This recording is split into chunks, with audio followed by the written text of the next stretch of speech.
Bienvenue sur le board. Aujourd'hui, nous recevons un invité de marque en la personne d'Evan Bourgnon. Alors Evan Bourgnon, toi et moi on se connaît, tu fais partie de mon équipe. On a été coéquipiers 2 fois dans l'équipe de France, une fois à Venise et une fois à Skopje. Tu es donc, comme moi, champion du monde en titre, membre de l'équipe de France qui a été championne du monde il y a quelques semaines. Par ailleurs, tu es maître M1 au BMAB et tu as été champion de France en 2017, si je dis pas de bêtises. Est-ce que tu veux rajouter quelque chose à cette courte présentation ? Ouais, je pense qu'il n'y a pas nécessairement besoin de rajouter des trucs niveau palmarès. Déjà, merci de me recevoir. Merci de regarder un de tes matchs. J'espère que ta chaîne marchera et j'espère faire ma part pour que ça marche. Ouais, bah écoute, on toujours un petit peu sur un petit nuage depuis le titre de champion du monde à Skopje, quoi.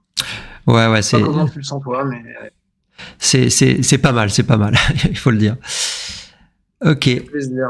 Ok, donc je t'avais demandé de sélectionner des matchs, tu en avais sélectionné plusieurs, on en a choisi un où tu affrontes un autre fort joueur et un autre membre de l'équipe de France à Venise, qui est Alexis Vincent, donc 2 fois champion de France, membre aussi de l'équipe internet, quelqu'un de très fort. Et donc on va sans transition, on va commencer directement la première partie. Alors donc les blancs ouvrent par 6 et 2. Ok. Jouer normalement. Double 5 d'Alexis. Donc toi tu as les blancs, les jaunes, je sais pas. Je sais pas comment il faut dire.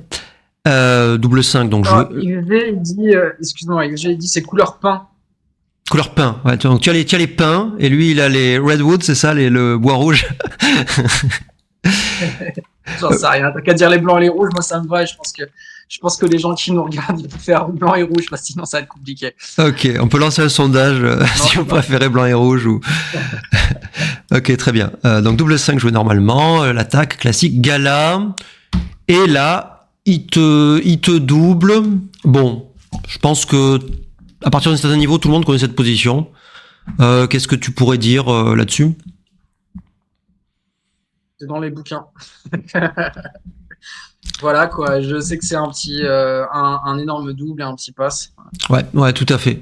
C'est les genres de trucs qui arrivent souvent, les double 5 en début de partie. Donc, si vous voulez voir, c'est important à savoir parce que c'est aussi ce qui permet de juger d'autres positions qui sont plus ou moins proches. Il y a double 5, on se retrouve avec un mec à la barre. Je sais pas trop rationaliser le truc. J'essaye là, à quel point une position qui est proche est moins bonne ou meilleure, quels sont les éléments qui auraient tendance plutôt à nous faire prendre, plutôt à nous faire passer.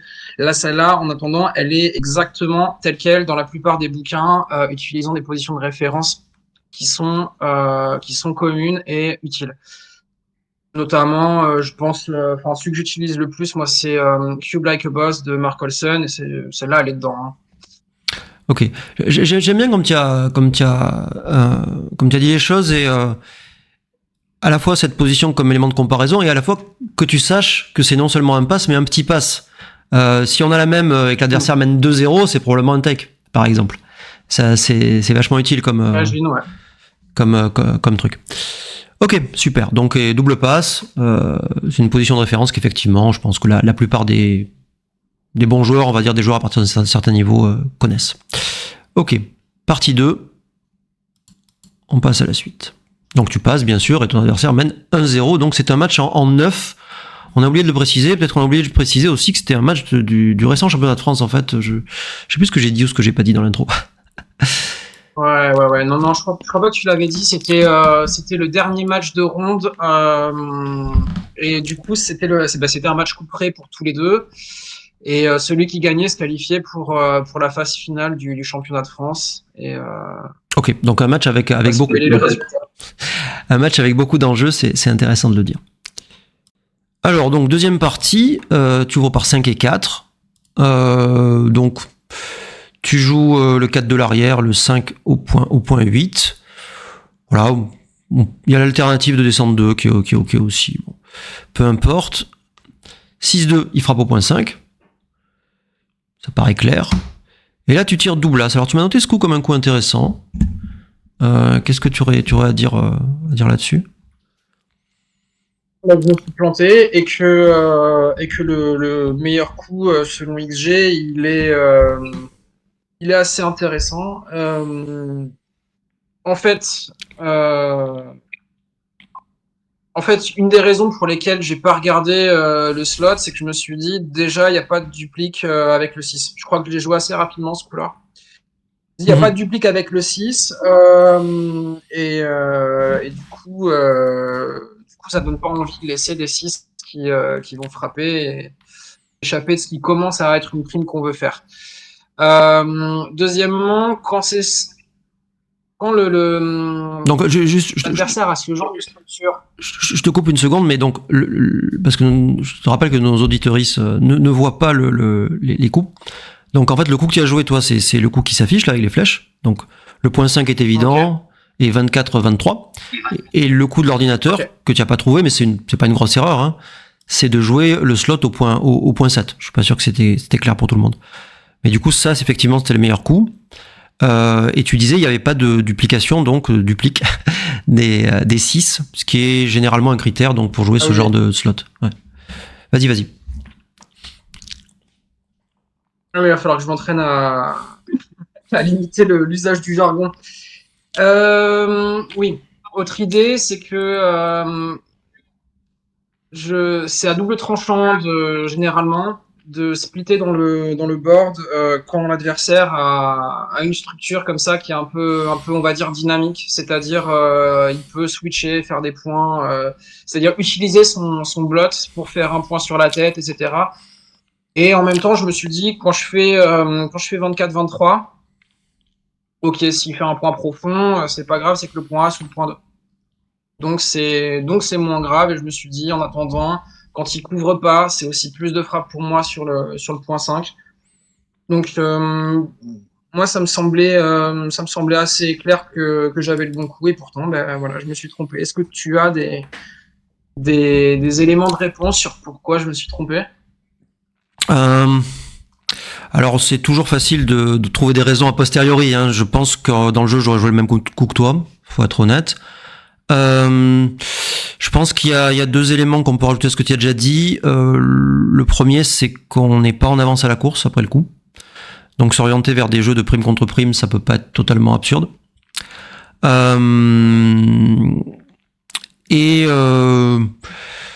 Selon les critères des positions où c'est risqué d'avancer, on peut compter 9 pions dans la zone. Bon, critère classique. Comme j'ai déjà dit une ou deux fois dans mes vidéos, ça s'applique pas à 100%, hein, il y a plein d'exceptions, mais bon, c'est un petit indice supplémentaire à ce que tu as déjà dit. Après, ton erreur est vraiment petite, hein, c'est 0,22, bon, c'est pas non plus quelque chose de dramatique. C'est un troisième coup quand même. C'est vrai.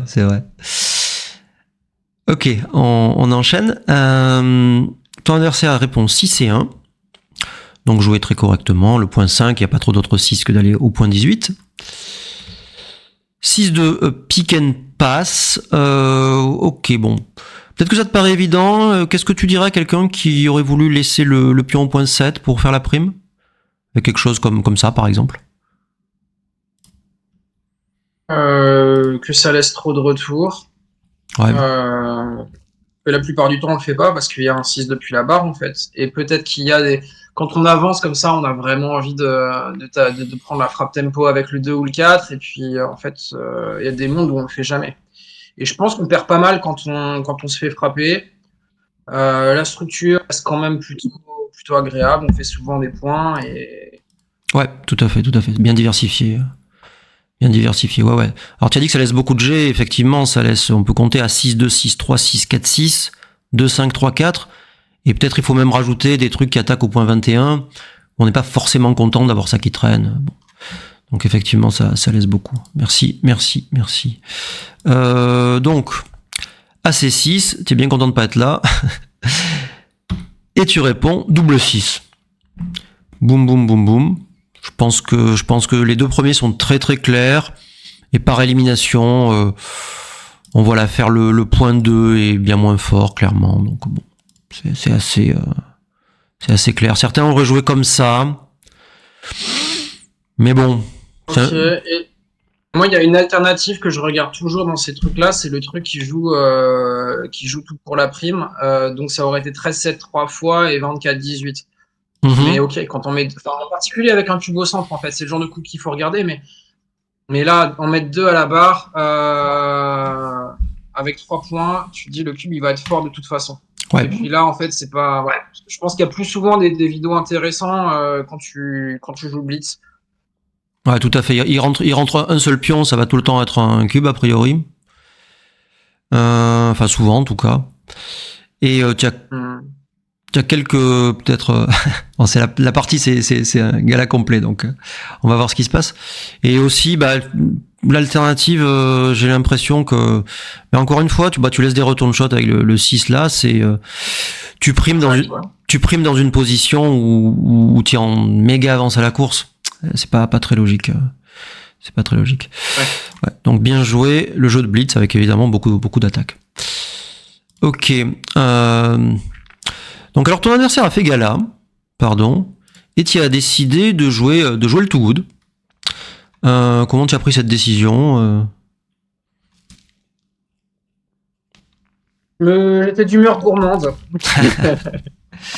Non, mais je me suis dit assez trivialement, j'ai pas d'anti-joker. Enfin, je veux dire, ça va aller. Au pire, il rentre 2 et j'ai quand même un vidéo intéressant. Et je pense que souvent j'ai des vidéos intéressantes de toute façon si ça menace de comment dire, si ça menace de menacer de se retourner quoi, entre guillemets. Donc pour l'instant je me suis dit il peut rien m'arriver de très grave, surtout c'est ça quoi. Ouais. Ouais. Et bon, alors le pass est très très clair et c'est illusoire d'espérer qu'un joueur, surtout un bon joueur comme Alexis, puisse prendre ça. Hein, on est d'accord.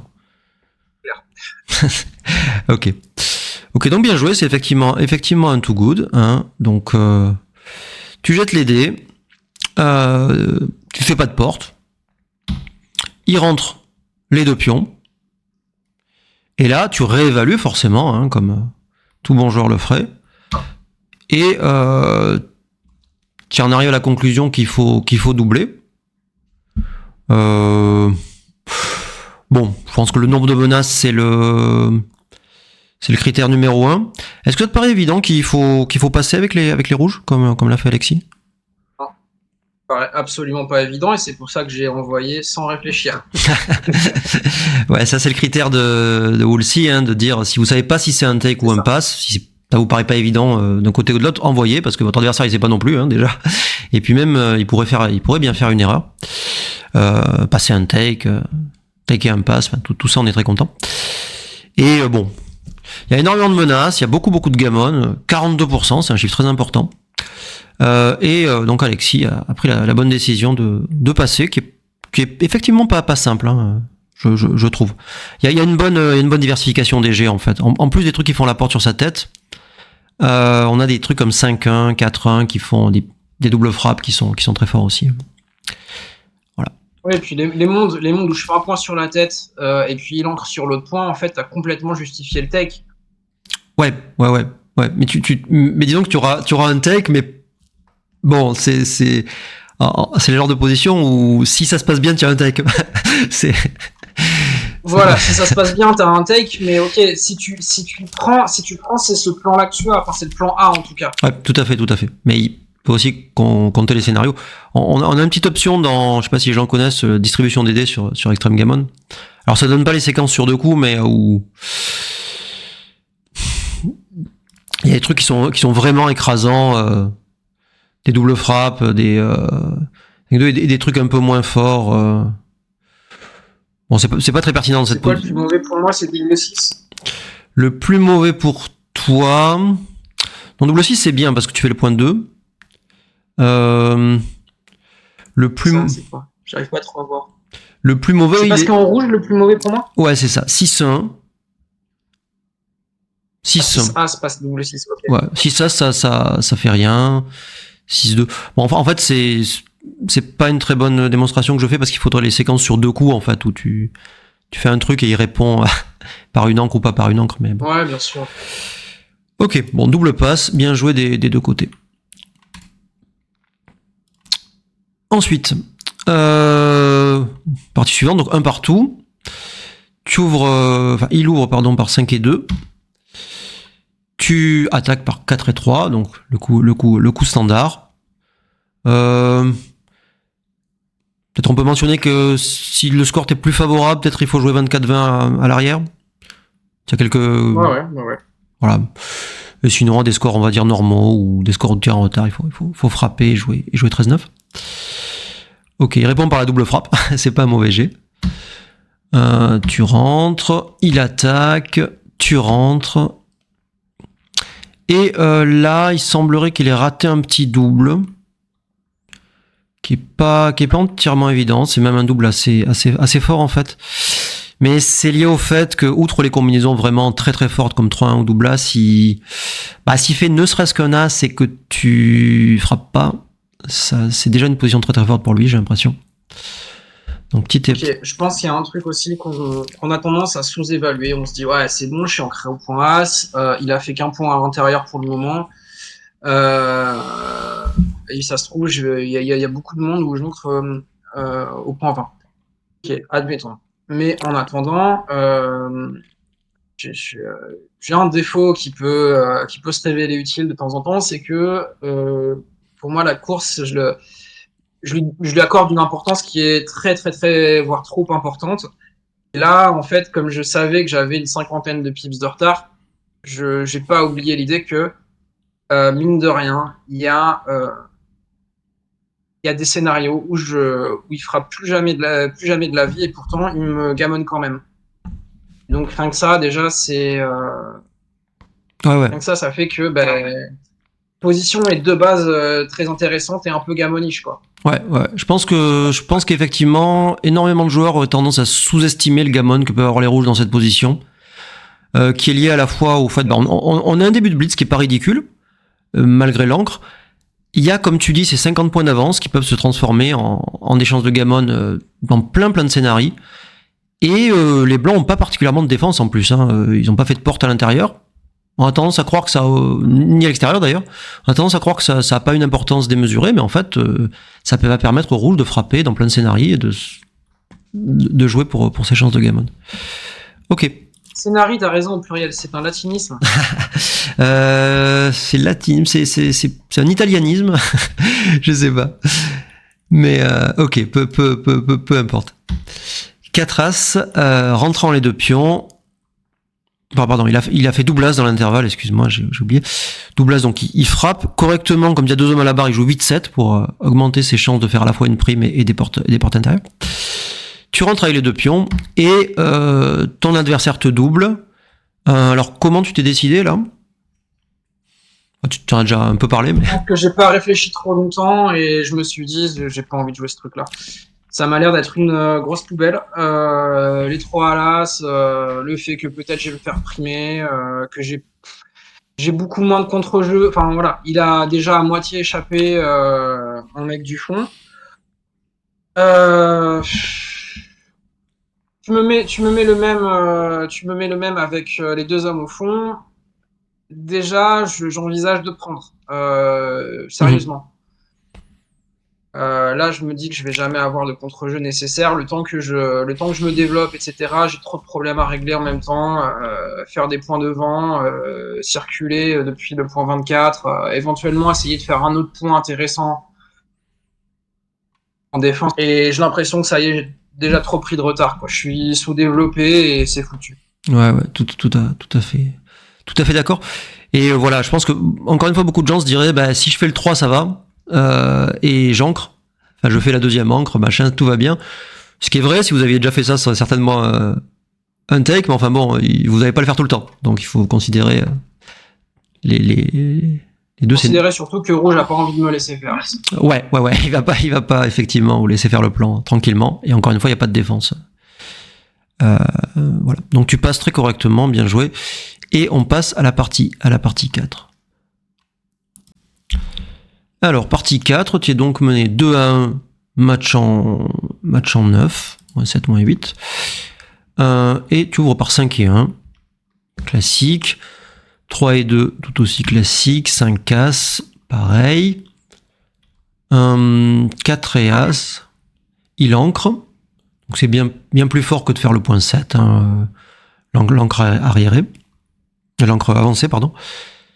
Et tu réponds par double 3. Donc un coup compliqué. Comment tu as envisagé la position? Il y a beaucoup d'options. Les doubles dans l'ouverture, c'est toujours difficile.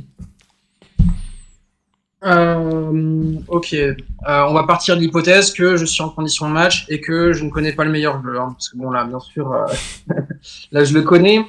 Et ça fait partie des trucs que j'ai un petit peu analysés.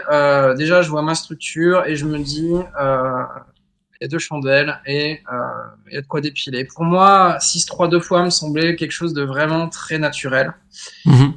J'envisageais pas de coup où il n'y a pas ça. Donc, forcément, quand tu commences par ça, tu te fermes beaucoup d'options.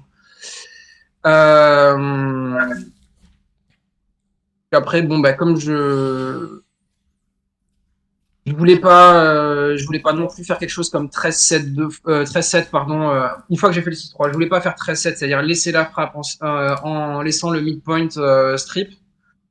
Du coup, par défaut, un petit peu, je me suis rabattu sur 24-18. Voilà. Ok, intéressant. Et alors ouais, plusieurs choses à dire. Le bon coup est clairement difficile à trouver. Mais c'est vrai qu'entre ces deux-là, je suis pas sûr que ça soit beaucoup plus grave de laisser le 2 où il va devoir casser son encre que effectivement toutes les doubles frappes que tu laisses ici, ou les frappes fermes, ou ce genre de choses. Et après, c'est vrai qu'on a envie de faire le point 3, mais il faut reconnaître aussi que ça affaiblit un peu le point 6. Alors le bon coup pour nos auditeuristes, les gens qui nous écoutent, c'était effectivement de jouer au point 10 3 fois, donnant un spectre de prix, mais de jouer 24-21, qui expose moins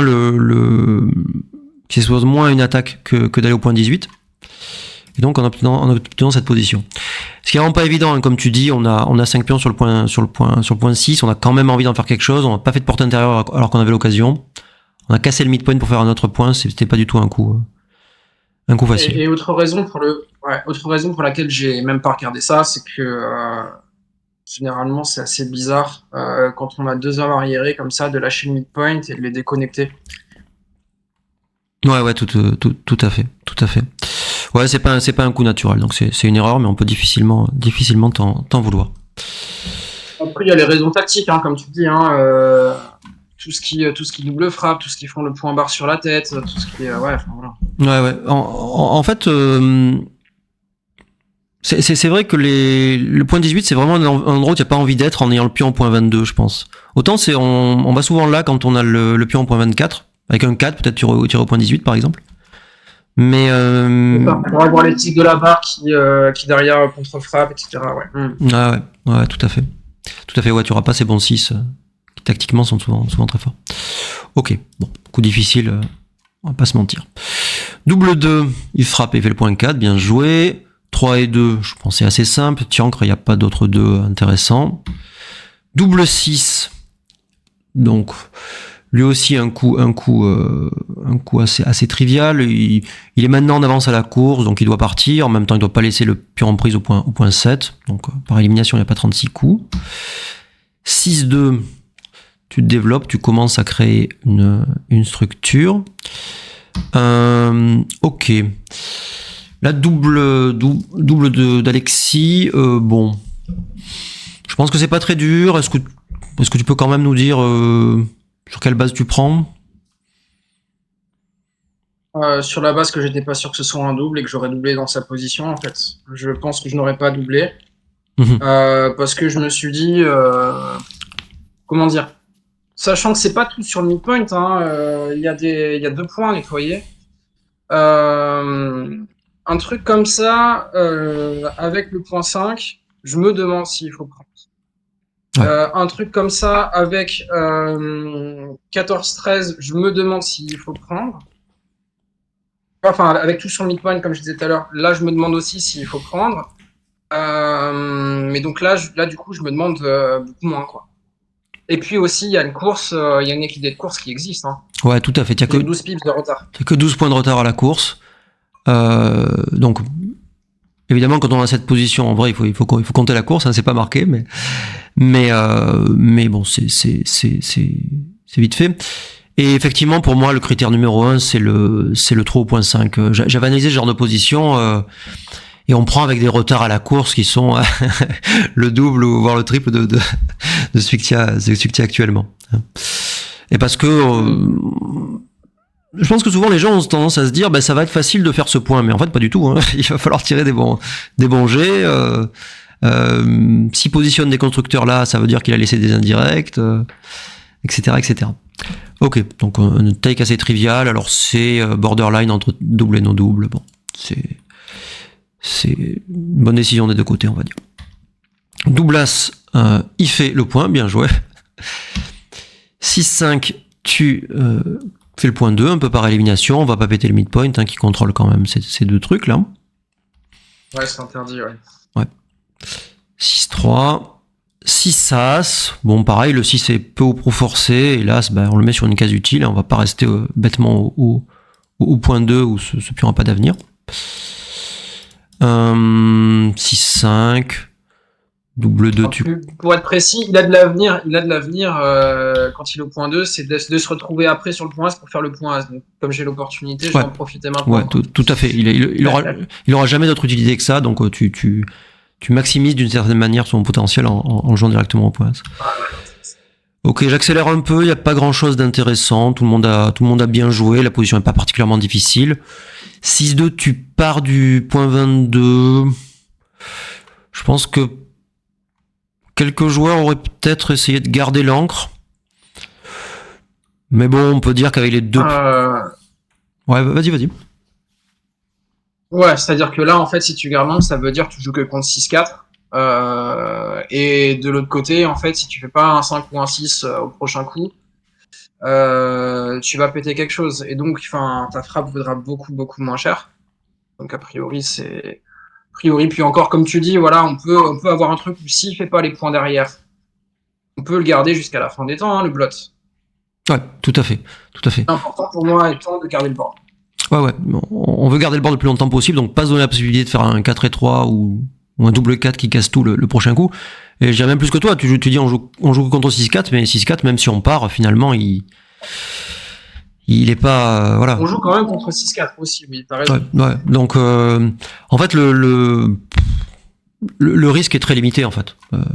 Double 4, on joue contre double 4, qui a été une catastrophe, mais bon, je pense pas qu'on puisse jouer au backgammon en jouant contre un seul jet, alors que tout le reste, il n'y a aucun avantage.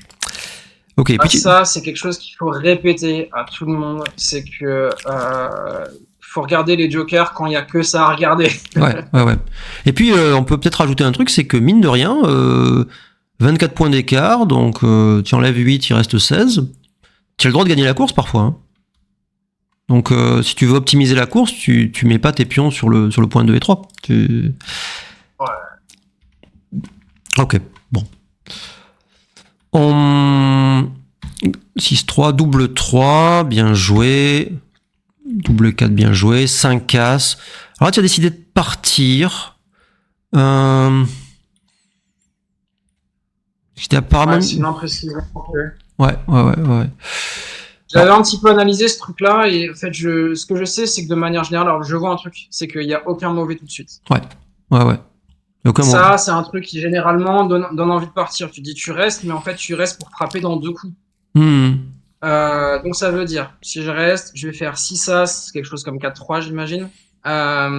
Lui, il va pas laisser de frappe. Et derrière, je vais devoir rester un coup. Donc ça veut dire, je vais péter encore un autre point. Je me suis dit, au moins, là, j'évite les gammons. Les gammons sur des scénarios un peu bizarres. T'as vu, je dis scénario. Bravo. Et aussi, il y a quelques mondes où j'arnaque un truc invraisemblable à la course, quoi. Ouais.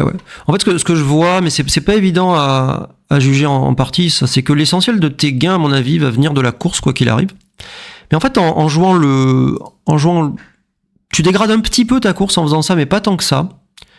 Et mine de rien, quand il tire 6-3 ou 5-3, peut-être encore pire, 5-3, si tu considères le scénario où tu es parti, il sort un pion et il met dans le trou.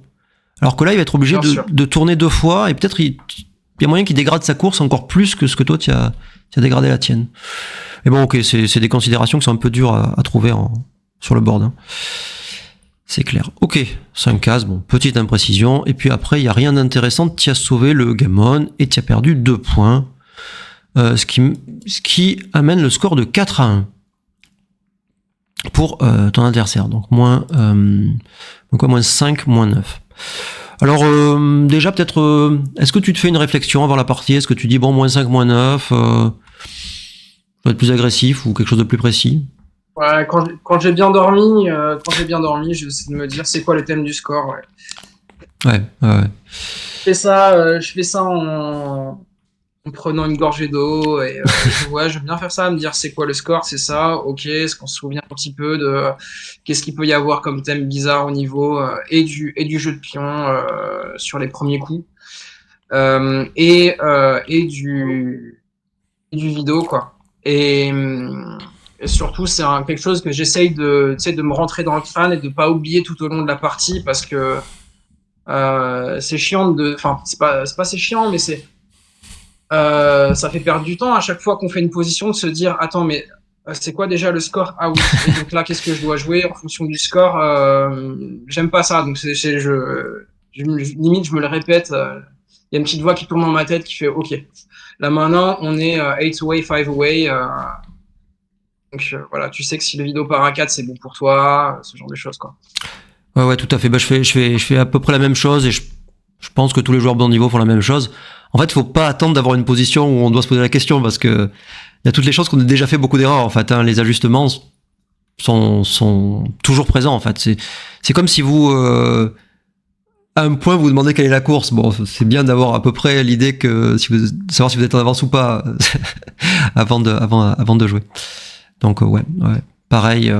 D'ailleurs, tu sais que je t'avais envoyé 2 matchs. Je t'avais envoyé ce match et je t'avais envoyé le match que j'avais fait contre Eric Gage. À un moment, je fais 3 conneries d'affilée parce que je croyais, je compte la course en temps réel, je m'étais planté.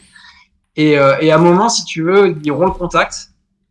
J'avais envoyé un vidéo qui n'existe pas parce que c'est un vidéo qui est bien si je suis devant la course, mais sauf que je suis derrière. Et à un moment, ils auront le contact.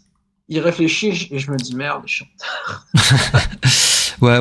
Est-ce que ça fait partie des raisons qui ont fait que tu as dit on va plutôt analyser le match contre Alexis Vincent? Non, il y avait plusieurs raisons, mais bon,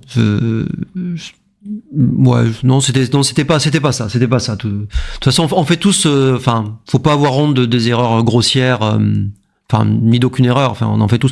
Moi, ça m'est arrivé de faire des grosses erreurs parce que j'avais pas compté parce que je m'étais trompé sur le compte de course. Tu sais, tu te trompes de 10, et ça nous arrive à tous. Faut pas faire croire qu'on est toujours des machines à pas se tromper, machin. Et vas-y. Exactement. Donc faut avoir honte de le faire, mais il faut pas avoir honte d'avoir honte. Oui, faut pas le cacher. Ok. Tu as joué un très bon coup, tu as fait le point 5. C'est remarquable. Ah ouais, je sais pas comment j'ai trouvé ça. Ouais, 6-5, il part. Puis derrière 6-5 aussi très précis. Hein. Ouais, 6-5 très juste. Double 6, tu fais les deux points clés. Double 6 de sa part. Donc c'est un coup forcé. Et là, comment tu as réfléchi? Qu'est-ce que tu peux nous dire là-dessus? Une poubelle. C'est une poubelle. Je veux pas jouer ça avec rouge a priori. Et ok, alors ça c'est un truc que j'avais pas vu parce que je suis en train de voir l'analyse en 2+, je l'avais pas mis en 2+. Donc pour tous ceux qui nous regardent, du coup c'est un too good et moi j'en étais arrêté au fait que c'était un double passe pour moi, donc je croyais avoir bon. J'avais pas vu le too good, dis donc. Ok.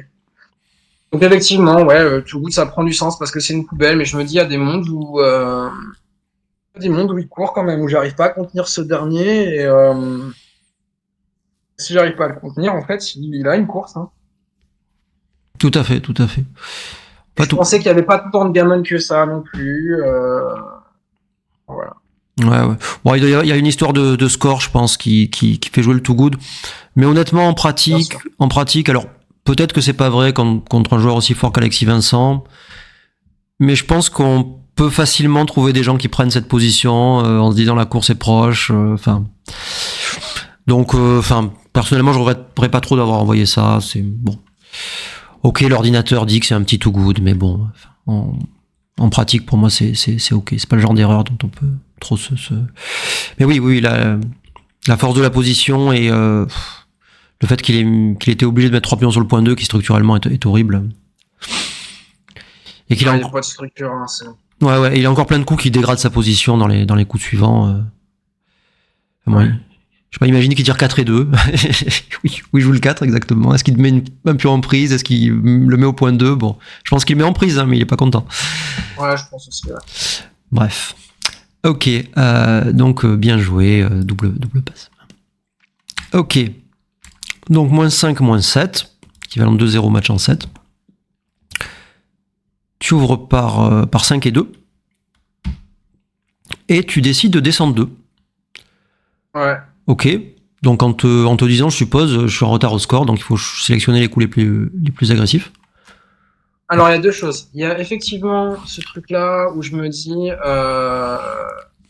c'est le coup qu'on fait quand on a, je pense que s'il mène 5-2, ça doit être le coup à confirmer.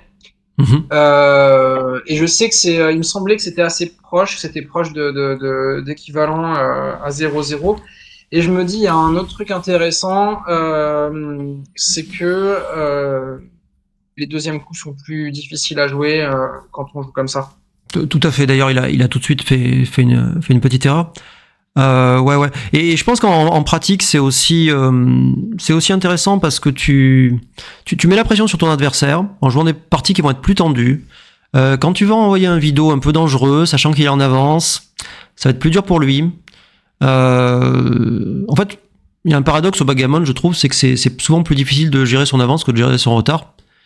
Et envoyer, te donner la possibilité de jouer des parties tendues, sachant que le coup est très proche, hein, voilà, l'ordinateur dit -0,05, autant dire équivalent. Pour moi, en pratique, effectivement, je pense que tu vas gagner pas mal d'équité, y compris contre des joueurs très forts, hein, parce que les joueurs très forts, c'est pas des ordinateurs. Et donc, je suis assez pour ce genre de coup quand on est en retard, moi aussi. Ok. Et effectivement, il fait une petite erreur tout de suite. 4-1. Alors, probablement, il savait que c'était le coup à 0-0. Il a pas dû savoir que c'était le coup même à ce score. Le truc, c'est que on commence à créer un jeu d'attaque, un jeu de... Et par conséquent, les rouges doivent contre-attaquer par 4 et 1. Et il y a aussi un argument assez fort, c'est que ça duplique le 4, dans le sens où il y a beaucoup de 4 assez efficaces, comme 6-4, 4-1, 4-2. Et par conséquent, le slot est ici correct. Outre l'idée que très souvent, tu vas faire une porte avec les constructeurs que tu as déployés, et donc il sera prêt à faire une porte lui-même. Voilà. Je sais pas si tu as quelque chose à rajouter aussi. Non, pas particulièrement. Enfin, je me posais quand même la question. Tu me dis, c'est le coup à 0-0 ce qu'il a fait? Non, pardon, le slot et le coup à 0-0, je crois je suppose qu'il le savait, mais qu'il a voulu s'adapter je au comprends score. Ce que tu veux dire. Ok, et donc ton hypothèse, c'est que du coup, comme il est devant au score, il s'est dit, je vais jouer un truc un peu moins volatile, un peu moins... Ça prend du sens. Oui, bah, peut-être. Hein. Peut-être il était distrait, il a oublié aussi, je sais pas. Bon, enfin, peu importe, mais c'est... Après, je sais pas, si tu veux, je sais que c'est un très bon joueur, il pèse autant de titres de champion de France que nous deux réunis, hein, mais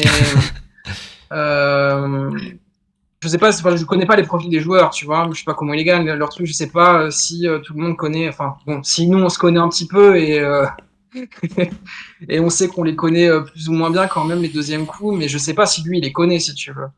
Ok, je sais pas. S'il en connaît certains, voilà, s'il en connaît certains mais pas d'autres, tu vois, si t'en connais certains mais pas d'autres, logiquement, tu as plus de chances qu'ils connaissent pas après 5-2. Moi, c'est le cas, par exemple, si tu me joues 5-2 comme ça, il y a des chances que je me plante. Peut-être toi, tu les connais toutes les réponses. Après 5-2 normal, la plupart je connais. Je sais même pas si je connais pas tout, mais alors après celui que j'ai joué, déjà, il y en a, je suis paumé. Ouais, Je dois jouer ouais. un deuxième coup, je ne sais pas. Ouais, et puis même si tu les as vus une ou deux fois, même si tu as essayé de les apprendre, c'est facile de jouer. Déjà de pas être sûr, parce qu'il y a beaucoup de positions qui ressemblent, c'est facile de tout simplement de jouer de manière routinière et d'oublier qu'on ne doit pas jouer le coup classique. Enfin bon. Bon. De toute façon, c'est pas une erreur dramatique, mais bon, pour un premier coup, enfin une réponse, c'est 0,30, c'est déjà quand même quelque chose. Ok. Si tu fais ça à chaque second coup, ça peut être dangereux. Ok, double 3, bon, tu as fait le point 5 et le point 21, je pense que c'est assez trivial, hein. C'est beaucoup plus fort que le... Putain, j'ai mis du temps, tu me dis c'est trivial, mais j'ai mis Ah, du ok. temps. Hein. Ah, ok. Il me semble, hein. Ok. Parce que je trouve que tu enlèves tellement les plans adverses, tu coupes tellement l'herbe sous le pied de ces primes, de ces blitz, de je sais pas quoi, en faisant le point 21. C'est tellement fort. Bon, c'est vrai que c'est une structure appréciable aussi. Merde, qu'est-ce que je fais? C'est aussi une structure appréciable de faire les 2 points, mais ça joue que d'un seul côté, j'ai envie de te dire. Mais ok, pour toi, c'était pas si clair. Moi, je t'avoue que garder... Ouais. C'est vrai que ça a des défauts aussi, ça garde 5 pions sur le point 6. C'est pas si évident. Ouais, mais c'est vrai que quand tu regardes le point 21 en défense, tu te dis putain, c'est fort quand même. Ok, bon. 3-1. Alors il a fait le point 9. Ça non plus c'est pas totalement évident. Il fallait faire le point 5. Bon, c'est pas trivial franchement. C'est pas trivial. Ok.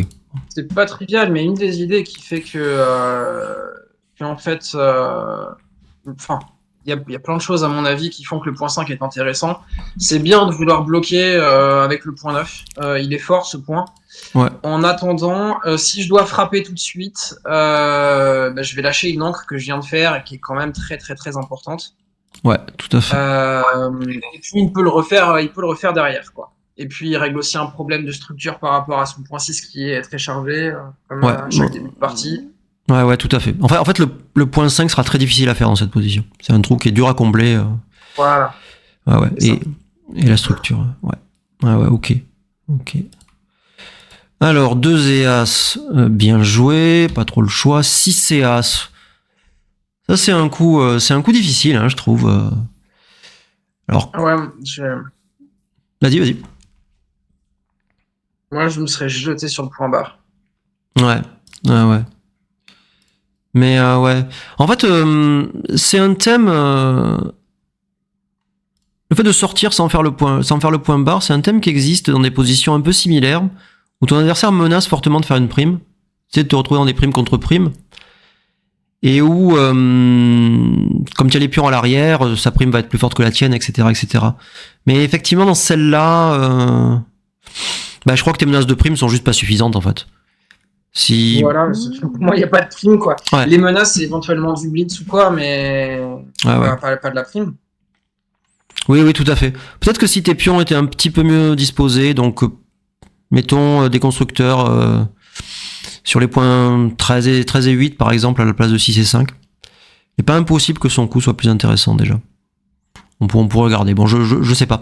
En fait, je comprends l'idée de son coup, mais c'est pas facile. En fait, c'est le genre de coup quand on a l'air idiot quand on n'a pas fait le point 7, mais en fait, il y a plein de positions où c'est ce qu'on doit faire aussi. Bon,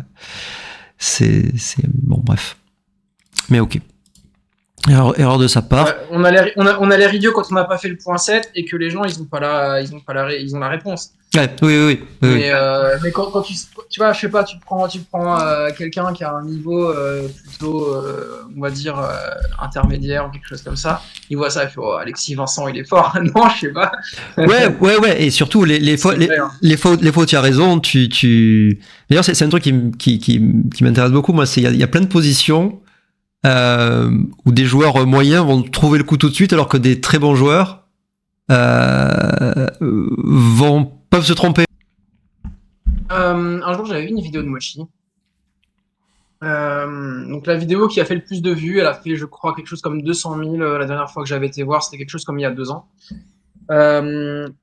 Et j'ai fait quelque chose qu'il ne faut jamais faire quand on va regarder des vidéos YouTube, c'est se perdre dans les commentaires.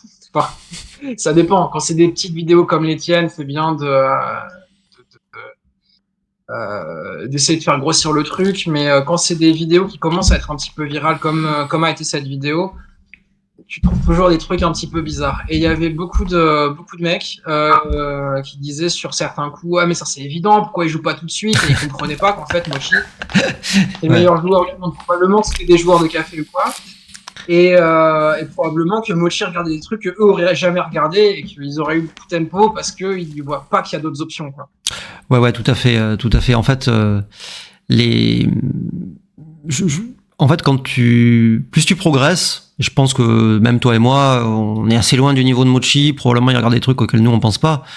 Euh, plus tu progresses, plus il y a de critères, plus il y a d'idées sur la position, plus il y a de choses à réfléchir, tu vois. Bah, typiquement, les gens qui se ruent sur le point 7, ok, mais vous avez pensé qu'avec le coup d'Alexis, je remets les flèches. Avec le coup d'Alexis, on pouvait frapper qu'avec des points strippés, ça allait casser quelque chose. Si on casse le midpoint, on a peut-être des return shots. Tu vois. Et Ouais. bon, Alors cela dit, moi je pense que cet effet-là, il est à double tranchant parce que autant des fois tu vas regarder des coups que tu regardes pas d'habitude, comme des banana split, des trucs machin où tu vas péter une plume de 6 où tu vas faire des coups qui vont gagner un peu plus de gammon plutôt que de faire la plume de 6, ce genre de choses un peu pêle-mêle, où le coup vient faire Alexis typiquement. mhm. Euh, mais, euh, mais par ailleurs, je pense que aussi ce qui nous permet de jouer rapidement, c'est que souvent aussi tu as des portes qui se ferment en disant ça, je sais que c'est pas bon parce que je l'ai vu 40 000 fois. Avant, je jouais comme ça et je me faisais engueuler tout le temps et maintenant, je fais plus, quoi. Ouais, tout à fait. Et, tout à fait. Et c'est aussi, quand tu dis à double tranchant, je suis complètement d'accord. Et c'est aussi facile de suranalyser les positions. Moi, ça m'arrive régulièrement. J'ai une position, si j'avais joué en 10 secondes, j'aurais joué tel coup.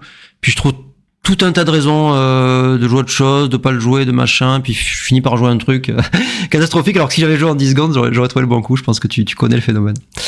Bon, Ouais, ouais. ok. Ensuite, tu as joué 4 et 2. Alors 4 et 2, c'est un Alors, coup. Ouais, vas-y. excuse-moi, il me semblait que j'avais manqué un vidéo là. Très juste, Tu peux regarder ça? il y a un petit vidéo, ouais. Donc, ouais. Bon, c'est serré, hein, mais ouais. Qu'est-ce qu'on peut dire là-dessus? Je crois même pas que j'ai réfléchi. Ouais. Je pense que il est dur à trouver parce qu'il y a une dimension de score, il y a une dimension du fait que tu en avances à la course légèrement, 6 points, tu as des frappes, tu as peut-être quelques combinaisons de frappes et fermes. Je pense à 5-4, double 5, double 4 aussi. Plus toutes les frappes avec des galas. Bon, ça a l'air assez fin hein, comme truc, mais quelques jokers genre double 6, Alors, peut-être double 3. ouais. Ce que je me suis dit aussi, c'est que je sais pas, il contient bien mon encre quand même. Donc, mine de rien, il y a du contre-jeu. Tu me mets la même position avec, je sais pas, hein, les deux mecs du point 9, tu les mets sur le midpoint, quelque chose comme ça. Je pense que Ouais. j'en vois quand même assez souvent. Mais là, je me suis dit, faut pas sortir de l'auberge, ces deux-là, quoi. Enfin, pour gagner, faudra lâcher l'encre au bout d'un moment. Ouais. Non, c'est pas un double évident du tout, hein, franchement, c'est très dur, c'est très dur. Bon, c'est un petit double de toute façon.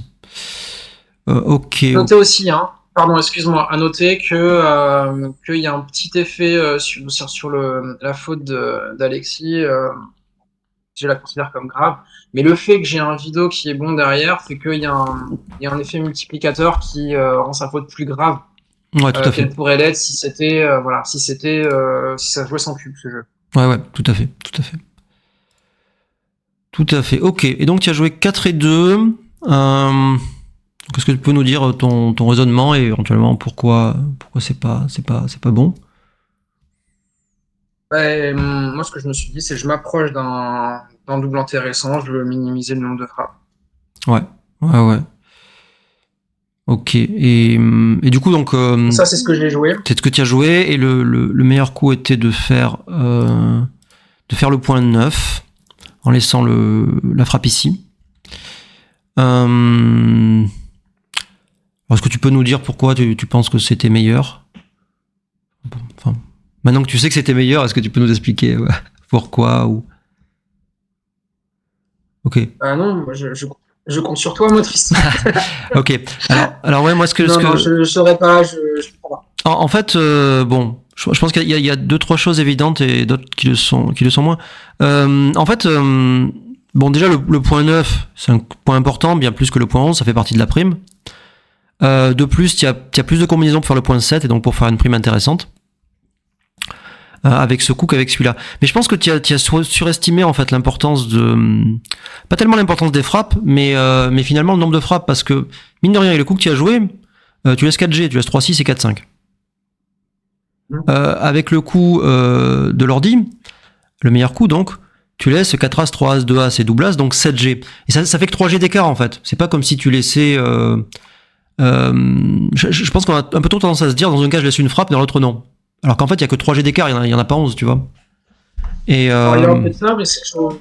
Ouais, vas-y, finis, excuse-moi. Et donc, si tu veux, ces simples 3G,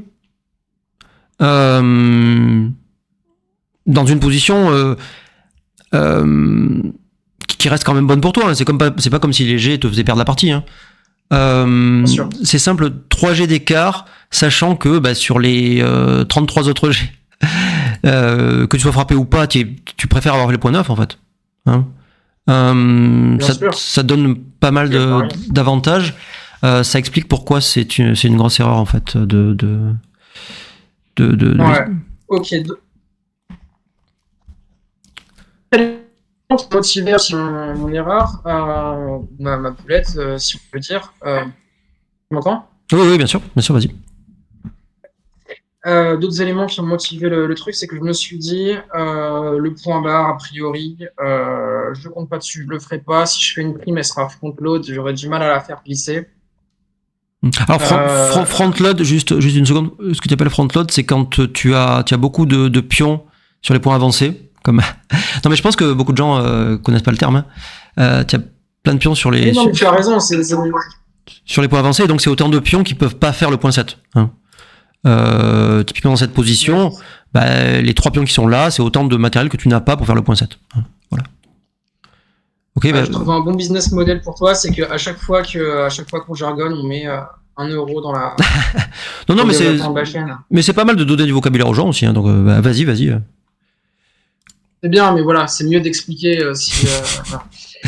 ok, et puis dernière chose que je me suis dit aussi, je sais plus, oui, sur le fait que ok, tu laisses pas beaucoup, certes, mais ça veut dire le coup d'après, tu vas devoir rejouer du point 13. Donc ça veut dire, soit tu fais un point à l'intérieur ou à l'extérieur ou machin ou truc, à moins que tu fasses quelque chose comme 6-4 ou 6-2, tu vois, ce genre de choses. Soit en fait tu vas relaisser la frappe. Et donc c'est pas qu'un problème juste le coup d'après, quoi. C'est un blood qui peut être un problème le coup suivant. Ouais, c'est l'idée un peu de commitment, comme tu compromets ta position à quelque chose, tu te forces à jouer dans une direction. Mais je pense que c'est qu'à moitié vrai dans le sens où il y a plein de rentrées un peu maladroites où malgré le blood tu vas pouvoir attaquer à l'intérieur. Je sais pas, il tire un 2 et 4, il peut le jouer de plein de manières, mais je pense qu'il y a plein de combinaisons où tu vas attaquer à l'intérieur malgré le blot. Bon. Mais ok. Bon, c'est une erreur assez importante, mais bon, encore une fois, c'est pas quelque chose de facile. Et voilà. Merci de tes réponses, en tout cas. Hein. De rien. Bon, c'est toujours plus facile quand on a la réponse. Hein. Je te garantis pas que j'aurai le bon coup dans le jeu. Ok, en tout cas, il t'a puni immédiatement par 3 et 6 pour prouver que c'est une erreur. Ah oui. Tu as répondu 5 et 2, tu frappes. Il fait gala. Et là, tu as décidé de doubler. Alors, tu peux nous dire encore comment tu as pris cette décision? Comment j'ai pris cette décision parce que souvent je fais un point quand il fait gala, c'est pas ça. Ouais, c'est assez trivial et il fera gala 25% du temps si tu as fait qu'un seul point, plus si tu en as fait 2, on sait jamais. Tu as d'autres trucs comme 5 et 4, voilà. Et si je peux juste rajouter un truc, c'est que même si tu fais rien de spécial et que ça se passe le plus mal qu'on puisse imaginer, tu seras jamais très mal dans cette position. Tu as 12 points d'avance à la course. J'allais dire, ouais. La volatilité, la volatilité, elle est tout à mon avantage. Jamais aussi. Hein. Ouais, tout à fait. Très peu aussi. Voilà, tu as meilleure prime, meilleur board, une encre il en a pas, l'avance à la course, enfin, il y a tout dans cette position, en fait. Voilà. Alors, double tech, il a pris, c'est pas forcément une décision très simple, mais c'est correct. Ouais. C'est correct, il a jugé que tu avais juste pas assez, c'est pas évident du tout. Donc, bien joué de sa part, bien joué de la tienne. Double 2, alors tu fais le point 4, le 9 et tu vas au 18, c'est très précis. Bon, c'est très précis, en même temps il y a peu d'alternatives si on considère que le point 7 est forcément inférieur au point 4 tant qu'il est à la barre, au moins ça. Surtout je règle un problème de... Voilà, il y a ça, et il y a le fait que je règle un problème de structure. Je suis front load, c'est le point de vent, mieux, quoi. Ouais, tout à fait. Et 20-18, c'est forcément meilleur que de jouer 11-9, qui ressemble à rien, hein, faut être clair. Ce pion, il est mieux au point 11 qu'au point 9. Et ce pion n'a qu'une envie, c'est de circuler pour venir t'aider à faire des portes, donc ouais. Bien joué. Un petit gala, 6 et As. Alors là, un coup compliqué, encore une fois. Et un truc important, puisque c'est une erreur que tu vas commettre plusieurs fois dans cette partie et qui était pas du tout évidente, hein. Faut le dire. Donc qui est parti. Alors déjà, peut-être tu peux nous dire pourquoi tu as préféré ce coup à un coup aussi trivial que 11-4. Je pense que c'est intéressant. Parce que il y a des mondes où déjà j'ai envie de faire le bar. Si je le mets de ce côté-là de la structure, ce petit bonhomme au point 11 ne fera jamais le point bar. Il ne servira jamais à faire le point bar. Okay. Ça, c'est la première chose. Deuxième chose, je crains moins les avalanches dans le sens où j'ai quand même un tempo puisqu'il est à la barre, donc il va pas me faire de points sur la tête, de trucs bizarres.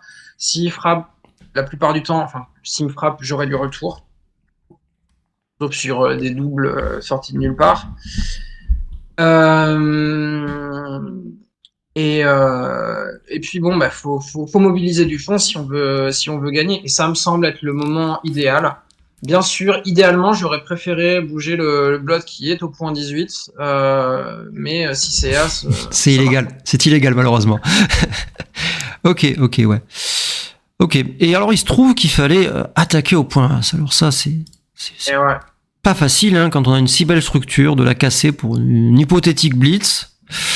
C'est surtout que lui, là, ce qu'il te dit, c'est que en fait, faire le bar, c'est pas, faire la prime, c'est pas important. Ouais, enfin, c'est pas important. Ce qui compte maintenant, c'est le gammon. Alors, ok, il y a un effet score, bien sûr. Ouais.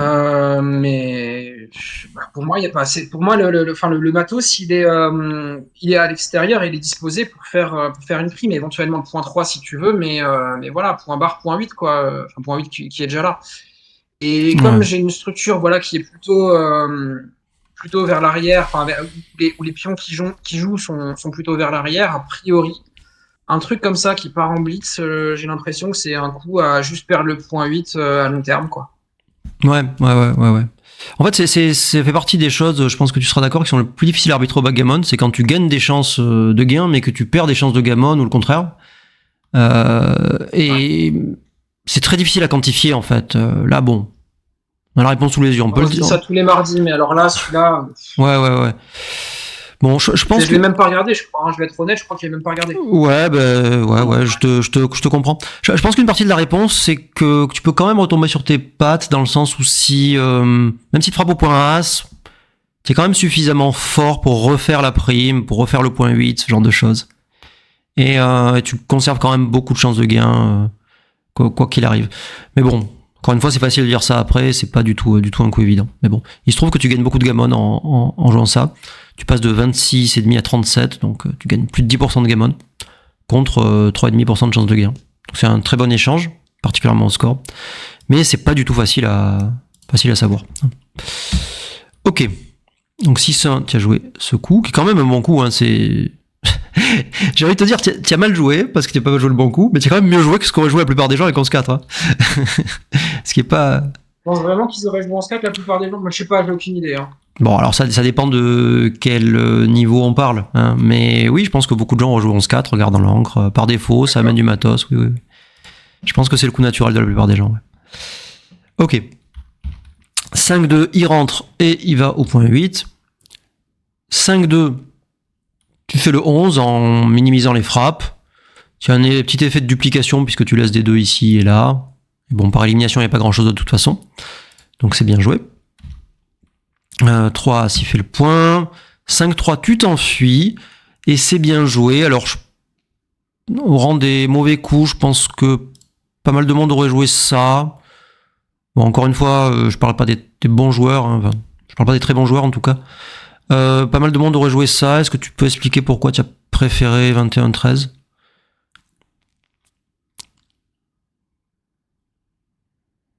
Je sais pas si je pourrais y arriver, mais il me semblait que c'est un coup à se faire primer, je pense. Que la plupart du temps, il en frappe un, il en frappe pas deux. Et si on joue contre prime, j'ai l'impression que si j'en ai qu'un derrière, il y a. Voilà, si je le garde la main dans le derrière, je peux avoir des mauvaises surprises assez rapidement. Si j'en ai. Enfin, l'autre, j'ai l'impression que j'ai plus de timing. Je sais pas comment le dire. Mais ok, ça m'a l'air, ça a l'air d'être le genre de truc avec lequel tu fais un double falcon en fait. Ouais. Tu vois, t'es suffisamment bien devant, mais tu vas pas améliorer de sitôt a priori. Ouais, tout à fait. Et et en face, lui, il peut améliorer, et donc tu lui dis, si tu veux du contre-jeu, c'est maintenant, et tu peux pas, c'est soit tu frappes maintenant, soit t'améliores, enfin, et soit t'améliores ta structure et tu frappes jamais, quoi. Ouais. Et tu laisses Vinger maintenant, mais si t'es pas frappé, tu as résolu tous les problèmes. Et bon, si tu es frappé, c'est pas en soi un drame comparativement, quoi. Et là, tu laisserais quand même des jets qui sont finalement plus graves, hein, 5-4, 5-2, enfin, toutes les attaques sur le point 21, ou même et les anti-jokers. Quelques anti-jokers pour toi à suivre, et toutes les variantes où il fait un 2, mettons, et tout simplement tu fais pas de 4, c'est grave en fait. Donc bien joué, bien joué. Je vais remettre un euro dans la petite boîte. Double Falcon, c'est quand on lâche une encre en laissant 2 frappes depuis l'extérieur. Ouais. En admettant par exemple que sur la position d'avant, j'avais le point 18, donc en barre en défense, et que je fasse 5-4. Ouais. Et si on se retrouve dans cette position-là, du coup, j'aurais fait ce qu'on appelle un double falcon. Voilà. Là, tu fais. On appelle ça double falcon un peu par abus de langage, effectivement, puisqu'on part pas d'une encre, mais ça arrive au même genre de position, tout à fait. Ok. Et bien sûr, à double faucon, double frappe. Ok. Tir ressort. 5 et As. Il fait le point. Une séquence très favorable pour lui. As et 6. Alors là, ouais. Encore une fois. Alors, excuse-moi, c'est parce que là, il y a un truc qui apparaît pas forcément sur ton écran, c'est que chaque fois, je me serais demandé quand est-ce que je renvoie ce truc à 4, quoi, parce que à partir du moment où il fait le point barre, je me dis putain, ça y est, je suis pas bien, quoi. Ouais. Alors c'est vrai. Pardon, où est-ce qu'on en est ? En même temps, il y a une histoire de score, c'est que c'est très dur de renvoyer à 4 en menant 4 à. Ça, je suis d'accord. Mais je sais pas, c'est que là, en fait, ce que je veux, c'est que. Enfin, ce que je veux. Je voudrais pas qu'on loupe des cube action intéressants parce qu'ils apparaissent pas sur l'écran.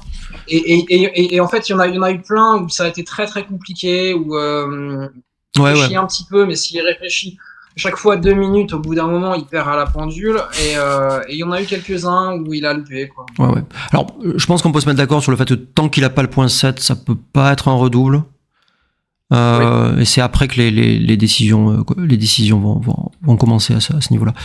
Tu as tiré à 6, alors tu as joué le coup naturel, hein, on va dire. Et il semblerait que ça soit une erreur et que tu dois frapper au point 2, un peu comme tout à l'heure. Je ne comprends pas. Ouais. Bah, Tu comprends. en tout cas, je peux trouver des raisons a posteriori, je vais te le dire comme ça. Mais ouais, C'est bien, hein. disons que je pense que sa prime est meilleure que la tienne, tout simplement. Hein. Puisque lui, il peut s'échapper avec un 5 et un 6. Et en termes de timing, tu risques d'être mal rapidement à cause de ça.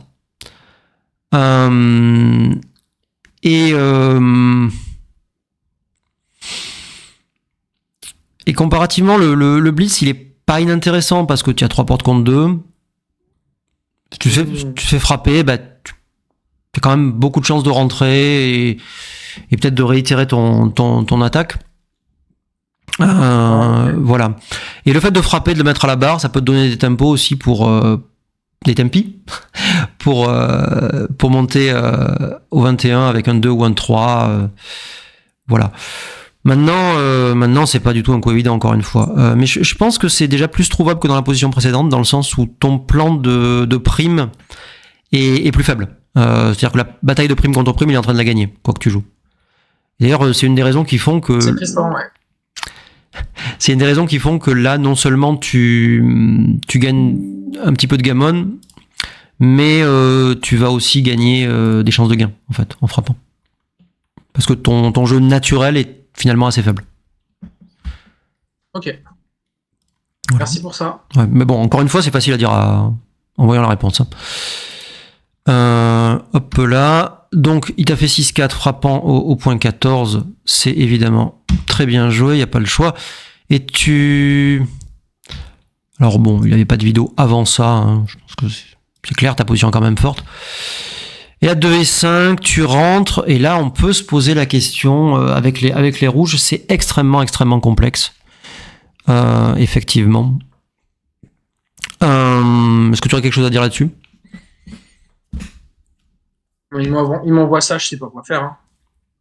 Ouais, je pense que c'est le genre de position où, avec les rouges, tu te poses la question parce que tu te dis, bon, avec le score, bon, il y a 4, c'est dangereux, ça pourrait très bien être un take, mais c'est pas du tout impossible que ce soit tout good aussi. Enfin, c'est très difficile à... Ouais. C'est très difficile à... Je pense que par défaut, dans ce genre de truc, jeter les dés, c'est pas une mauvaise idée. Dans le sens où à ce score, tu feras plus de bêtises en envoyant que en envoyant pas, en moyenne. Ouais, c'est pas faux. Mais bon, d'un autre côté, comment dire, on est un peu perfectionnistes, hein, nous autres, les joueurs de backgammon. On aime bien jouer tout le temps le meilleur coup, même si, voilà. Donc c'est pas facile du tout. Je pense qu'Alexis a joué le too good dans cette position. Okay. Je dis ce qui me semble logique. Mais je dis ça aussi. Ouais, je pense que j'aurais passé quand même. Je dis ça en fonction du déroulé du match, hein, parce que plus tard il va envoyer dans une position. Bon. Oui. Voilà. Enfin, je ne voudrais pas divulgacher la suite. D'accord. Mais ouais, je pense qu'il a dû jouer le too good. Et effectivement, c'est très fort comme position. Difficile d'imaginer que les blancs prennent. Difficile d'imaginer qu'ils prennent quelques coups plus tard. Hein, à moins que tu ancres ou que tu fasses un truc vraiment génial. Donc je comprends très bien pourquoi il a joué le too good dans cette position. Et je trouve ça dur de trouver le bon coup qui était double passe, hein, dans cette structure. Toi tu aurais passé, je pense, et ouais, ça aurait été bien joué. Ouais, je pense vraiment. Point pédagogie intéressant. Ah putain merde, je sais plus ce que je voulais dire. La loi de Woolsey, voilà. La loi de Woolsey dont on parlait tout à l'heure, qui fait que quand on ne sait pas si c'est un take ou c'est un pass, c'est qu'il faut doubler. Généralement, c'est quand on comprend à peu près ce qui se passe. Là, quand on comprend rien, tu peux te dire, ça se trouve, c'est un no double, ça se trouve, c'est un tout double, c'est horrible. Ouais. Et en fait, peut-être, je pense que la décision est quand même plus facile du côté des blancs, dans le sens où, ouais, c'est plus facile d'arriver à la conclusion que c'est un pass. Et même du côté rouge, tu te dis, bon, le pass, il est pas immédiatement évident, mais après un peu de réflexion, on peut se dire qu'il est clair. Et maintenant, peut-être que c'est too good, et voilà, c'est pas facile, ouais. C'est pas facile. Ouais. Ok. Bon, il a pas doublé, on lui en veut pas du coup, et il a amélioré sa distribution par 3 et As, c'est bien joué. 2 et As, tu fais le point 3. Alors là encore, l'ordinateur prétend qu'il fallait frapper, et se déployer au 22. Mais c'est extrêmement difficile. Alors les raisons sont claires a posteriori, encore une fois. Il faut. Alors l'écart est microscopique. C'est 0,06 pour les internautes. Je n'avais pas vu l'analyse celui-là. L'idée est très intéressante, c'est que tu frappes et tu te donnes plus de chances pour aller au point 21 et pour se choper du contre-jeu. Tu l'empêches aussi de doubler, d'une certaine manière. Voilà. Parce que moi, je voyais une autre alternative qui était absolument pas celle-là. Pour moi, l'autre alternative, c'était améliorer l'encre. Ouais. C'était améliorer l'encre. Que j'ai vite mis à la poubelle parce qu'il est tellement dur à faire ce point 3, il fait tellement plaisir. Ouais. Et puis si tu fais le point 22, bah tu admets que tu frappes la point 21, tu admets que tu as perdu en fait. Tu admets que tu es prêt à passer le double et ouais. Et à sauver le gammon, ce genre de truc. Non, ce que tu as joué, ce que tu as joué est mieux que le coup, j'allais dire défensif, et moins fort que ce coup. Mais alors là, pour le trouver, honnêtement, faut se lever de bonne heure. Je suis pas sûr que même des mochi ou autres trouvent ce coup. Bon, donc tu as joué le meilleur des. Que dans le lot, il y en a quelques-uns qui trouvent, mais. Ouais, tu as joué le meilleur des coups humains. Tu as joué le meilleur des coups humains. Ok, il a tiré 6. Il y a quelques mecs quand même, ils sont pas humains. Tu vois comment ils jouent, ils sont tellement forts. T'as des mecs des fois. Ouais, ça peut arriver. T'as des mecs comme Sander. Sander, je pense que c'est un mec qui est capable de trouver. Ouais. C'est possible. Il y a des joueurs aussi, il y a aussi une question de style, des joueurs plus créatifs que d'autres. Qui vont peut-être plus se tromper dans des positions techniques et plus trouver des coups difficiles comme cela. Bon. Enfin bref. Ok, il a tiré 6-4 et c'est un peu pareil de son côté. Le coup ordi est pour moi extrêmement difficile à trouver. Bon, frapper au point As. Ouais, ça me semble tellement naturel ce qu'il a joué là. Ouais, frapper au point As, c'est tellement plus logique de mettre au point 4. En plus, ça duplique le 3. Ce pion au point As, il est de base mal placé. Ouais. Tu slottes un point que tu as envie de faire. En attendant, t'évites tous les scénarios où je fais gala parce que gala là, t'as un bon. Ouais, tout à fait.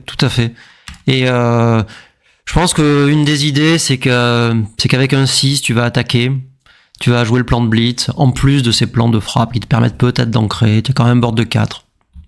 Donc les frappes sont fortes, mais c'est tellement difficile. En fait, je pense que l'idée principale, c'est que les frappes sont plus fortes ici parce qu'elles viennent au pied de la prime et qu'elles te permettent de développer un jeu. Mais bon, c'est très très dur à trouver. Je pense que moi j'aurais joué pareil en tout cas. Et je pense que très peu de joueurs, une fois encore, auraient trouvé le bon coup.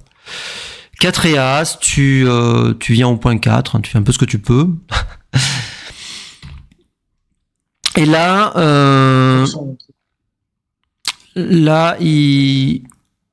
il a raté un double qui commençait à être très fort. Qu'est-ce qu'on peut dire là-dessus ? Il a déjà raté un double au coup d'avant, en fait, ou pas ? Ouais. Je pense que je prends ça. Ouais. Ok, je pense que je prends ça, mais je pense que je prends parce que je me dis, en fait, il y a des mondes où il fait des 6. Quand il fait des 6, c'est pas génial, quoi. Ouais. Ils sont pas ouf. Tout à fait, il a des mauvais. Et la même au coup d'avant était déjà un double, en fait, avant le 6-4. Sachant que les 5 sont des gros cacheurs et que toutes les combinaisons qui font le point 4 sont fortes aussi. Voilà. Tu prends en partie à cause du score, j'imagine. Bien sûr. Ouais. Bien sûr, 0-0, c'est ou même vidéo à 2, si on l'envoie depuis le centre. Ouais. Je pense que peut-être depuis ce moment-là, parce qu'en fait, j'ai dit qu'Alexis jouait probablement le Too Good, je sais plus quand là. Mais je pense qu'à partir du moment où tu fais le 2 et où tu ancres au point 23, c'est déjà plus dur d'imaginer que la position va être. Ouais, non. Ouais, mais encore une fois, il faut que je menace de menacer de la retourner, quoi. Ouais, non, là je comprends encore, mais disons peut-être, en faisant le point 3, tu as développé un peu plus de contre-jeu, quand tu frappes, ça va être plus grave. Élément de réponse peut-être sur le pourquoi faut pas slotter au point 4. Ouais. c'est parce que du coup, tu rentres dans quelque chose d'assez volatile. Parce que les 2 et les 3, donc, ils vont frapper en venant au bord de la prime. Ouais. Ok, c'est peut-être une position qui est intrinsèquement meilleure si le cube était déjà tourné chez moi. Mais là, peut-être il veut se garder une gâchette intéressante et justement, voilà, comme il est proche de la ligne, éviter de Ouais. rentrer dans des trucs trop volatiles. Bon, Ouais, là, ouais. on rentre dans des concepts très avancés. Je sais pas si tous tes auditeurs seront sensibles à ce genre de trucs, mais voilà. Ouais, non, mais l'idée est relativement simple, hein, même si on peut l'expliquer de manière complexe, mais l'idée c'est que vous avez un vidéo et on essaye de le valoriser. Et donc il faut trouver un moment, au moment où doubler est efficace. Et il y aura plus de moments comme ça, en tout cas c'est ce que tu suggères, Evan, en jouant un coup plus tranquille, entre guillemets, hein, si tant est que frapper au point S puisse être considéré comme tranquille, en laissant moins de volatilité qu'en allant au pied de la prime, effectivement. Ouais. Mais bon, ça aussi c'est très difficile. Ouais. Ok, 4 As. Donc il a manqué un redouble ici qui était proche d'un pass. Ouais. Peut-être un des moyens d'envoyer ce vidéo, c'est de te dire bon, c'est probablement plus too good parce que c'est fort. Et moi je sais pas si je prends à Ailey. Alors tu as donné un bon argument avec les mauvais 6, mais bon. Même ça c'est pas si facile. Je veux dire c'est pas évident que ce soit un take pour les blancs. Ok. Donc il a couvert 6-4, tu as attaqué parce que tu n'as pas le choix. 2 et 3, c'est facile. Gala. 3 et 2. Ok, bon, encore une fois, il avait un coup très difficile en frappant à l'as. Bon. En frappant à l'as, c'est en saut. Il a posé, il a regardé. Ouais. Ah ouais. Il a regardé celui-là et moi j'aimais beaucoup ce coup-là. Je le trouvais très très joli. Ouais. Compliqué. Ça gagne beaucoup de gammon et ça garde la prime de 6, quoi. Ouais. Ouais, ça garde la prime de 6. Ouais. Après, je suis pas. Tu vas rire, mais moi, dans la partie, je serais même pas sûr de gagner plus de gammon en faisant ça. Le gars, il peut rentrer, peut-être ancrer, qu'en faisant ça, où j'ai plein de constructeurs, tu vois, ça me paraît pas non plus évident. Mais ok. D'ailleurs, les taux de gammon est proche dans les deux cas. Je sais pas. Si ça continue en prime contre prime, en fait, parce que tu vois, si je le tape et qu'on rentre dans un truc où je reprends l'initiative, où je compte prime contre prime, c'est très très dangereux pour moi parce que moi j'ai qu'une prime de 4. Si je recommence à jouer, je vais péter quasi tout de suite, tandis que lui il a des 5 et des 6 pour sortir. Ouais. J'ai l'impression que s'il rentre dans un truc comme ça, il me met vraiment en danger de gammon avec, tu vois, quelque chose où je me retrouve avec 5 ou 6 mecs derrière, quoi. Alors oui, c'est vrai que tu peux péter tu peux casser le board dans celle-là, éventuellement laisser des frappes, mais je crois que c'est le cas aussi dans celle-ci. Hein. Je veux dire, tu tires A5, 2-5 ou 3-5, tu joues du point 6. C'est, je sais pas, je trouve qu'il y a des arguments dans les deux côtés. C'est difficile. Mais ok, bon. Ouais, c'est vrai. De toute façon, c'est un coup difficile. Double 3, donc c'est peu ou pro forcé, hein, forcé de rentrer, forcé de faire la frappe et le point As, tu casses pas le board, tu te laisses l'opportunité de faire un 6. Il fait gala, tu viens essayer de fermer. 4 As, tu viens auprès de la prime, tu menaces de fermer. Alors là, il avait un double, à mon avis absolument introuvable, de la barre. Hein. Bon. Non, c'est très volatile, je sais pas hein, si c'est introuvable. Je veux dire introuvable par rapport au score. Tant à 0-0. Ouais, dur. Mais bon. Ok. Là, j'ai 78,45. Moi, je vois moins que ça en termes de gain. Donc, ouais. A priori. Hein. Non, mais ok, c'est volatile effectivement dans le sens où s'il fait un 2, il est dans une situation qui est certainement too good. Et il a aussi des choses qui perdent dans le sens où si tu fais 6-1, 6... un 5, suivi de quelque chose de bien, ça peut être très fort. Bon. On peut vite le regretter, ouais. Ouais. Ok. 4 As, il ferme, tu fermes, c'est clair. C'est moi qui ferme. Je confonds les joueurs maintenant. 6-3. C'est clair, enfin, tu me dis c'est clair. Non, c'est pas si clair. C'est pas si clair. Hein. Ça a été clair, mais il a fallu que je réfléchisse quand même un petit peu. Après, bon, quand tu réfléchis un petit peu, ça paraît bon qu'il faille fermer, quoi. Ouais. Parce que l'important, c'est pas forcément de venir ancrer à partir du moment où tu close out. Il faut juste faire un 6 rapidement. Et après, ce que je me dis, c'est qu'après, j'aurai le temps de faire un en as ou un 2, puis un 6. Mais l'urgence pour moi, c'est de faire un 6. Ouais, tout à fait, tout à fait. En fait, Et après, le reste sera moins un problème. En revanche, si je m'en fais ramener un derrière et que je perds l'opportunité de faire le close-out, c'est donné quasiment cadeau, quoi. Ouais, tout à fait. En fait, si tu fais le 6, tu auras le temps, avec le timing que tu auras gagné comme ça, et le fait que le board soit fermé, de faire l'as ou le 2. Ça serait peut-être un petit peu moins clair si les deux pions étaient sur le point 24, où tu aurais moins de G. Oui. Tout à fait. Il faut d'abord faire soit un 2, soit un as, puis un as, quoi. Oui. Ouais. Ok. Donc 6-3, tu cours. 6-3, tu commences à t'écraser. Et là, alors manifestement, il jouait le too good depuis le début. Et là, il a décidé de recuber. Alors, comment tu as reçu ça dans la partie? Est-ce que tu t'es dit c'est un take évident? Est-ce que qu'est-ce qui... Non, je me suis dit c'est très emmerdant. Ça me semble être un bon gros pass de Money Game. Mm-hmm. Déjà, évaluer la position, c'est un truc qui... Enfin, je te dis ça, mais ça, c'est ce que je me suis dit après avoir pris le temps d'évaluer la position, ce qui est vraiment pas un truc évident, déjà. Ouais, bien sûr. Ce qui se passe. Déjà, qu'est-ce qui se passe si je fais ni un as ni un 2? Est-ce que je suis foutu tout de suite? Pas nécessairement. Il y a des trucs où je fais le point 2, j'arnaque depuis le point 2. Il y a des trucs où je viens au bord et je dois ouvrir un truc, mais il frappe pas. Et puis enfin, voilà. Je peux gagner des trucs comme ça. Ouais, je peux gagner depuis une encre, en fait. Je peux gagner parce que j'arrive à sortir de la prime avant que lui il sorte de la barre.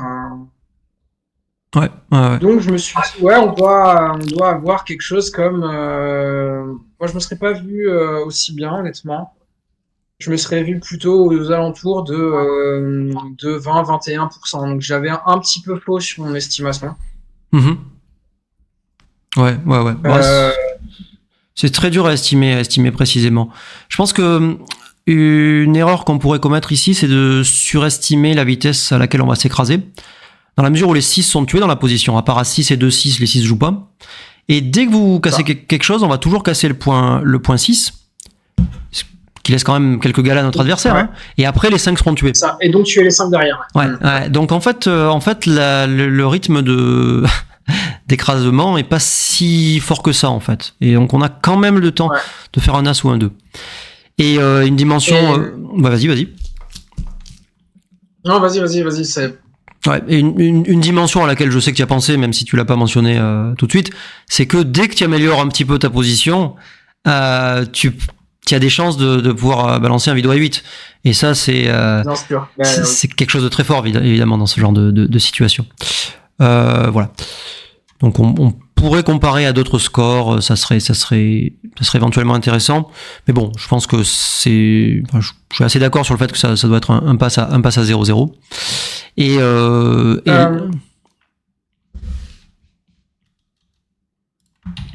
On peut la mettre, hein, on peut la mettre. Je crois que ouais. Voilà, donc admettons cette position donc à 0-0, on va mettre, si j'arrive à le faire. Tu vois la position là, c'est bon? Et donc, bien sûr, ouais, je le vois. Donc c'est pas une évidence. Alors je décale ça pour que tout le monde le voit. C'est pas une évidence, hein, c'est un pass assez serré en fait. Bon, j'ai pas fait de rollout. D'accord. Mais c'est voilà. Mais donc même à 0-0, c'est pas si clair en fait. Un truc qu'il faut peut-être mentionner, c'est que les positions de prime contre prime comme ça, enfin position de prime, ont pas un taux de gammon super élevé. Même quand tu gagnes rarement gammon, qui permet de valoriser tes chances de gain.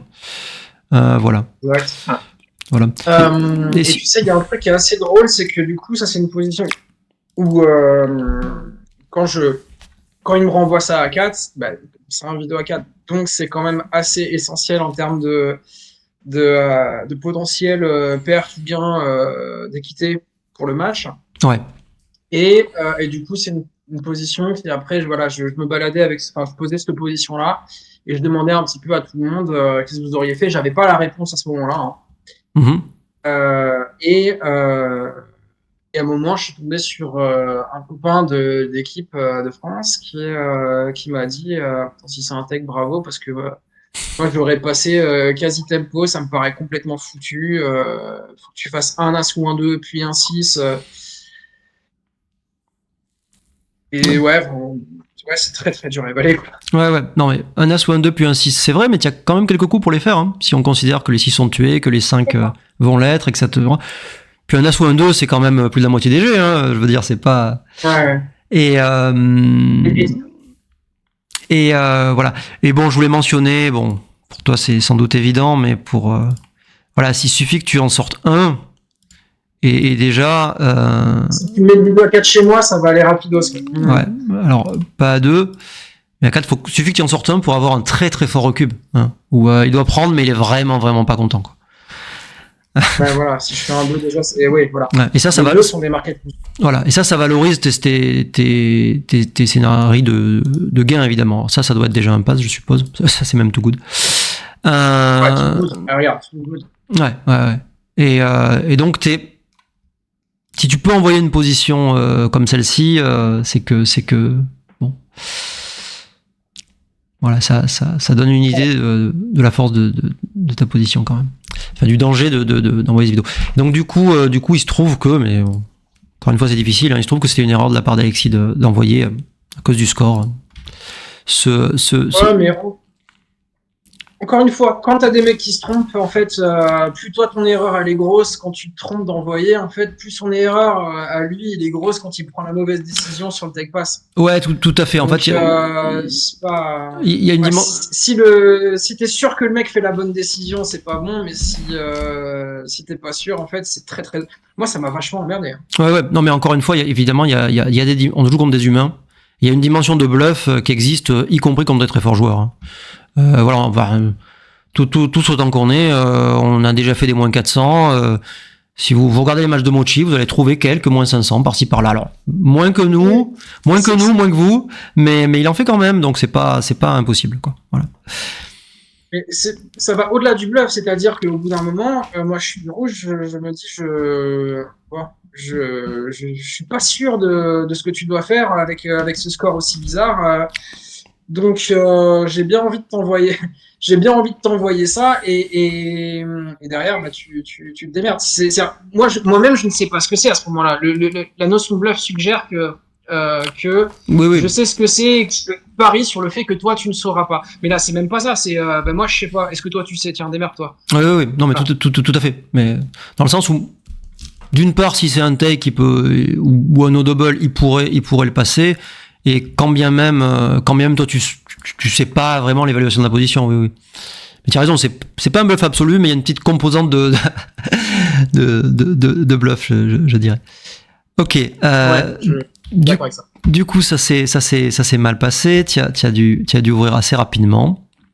Voilà.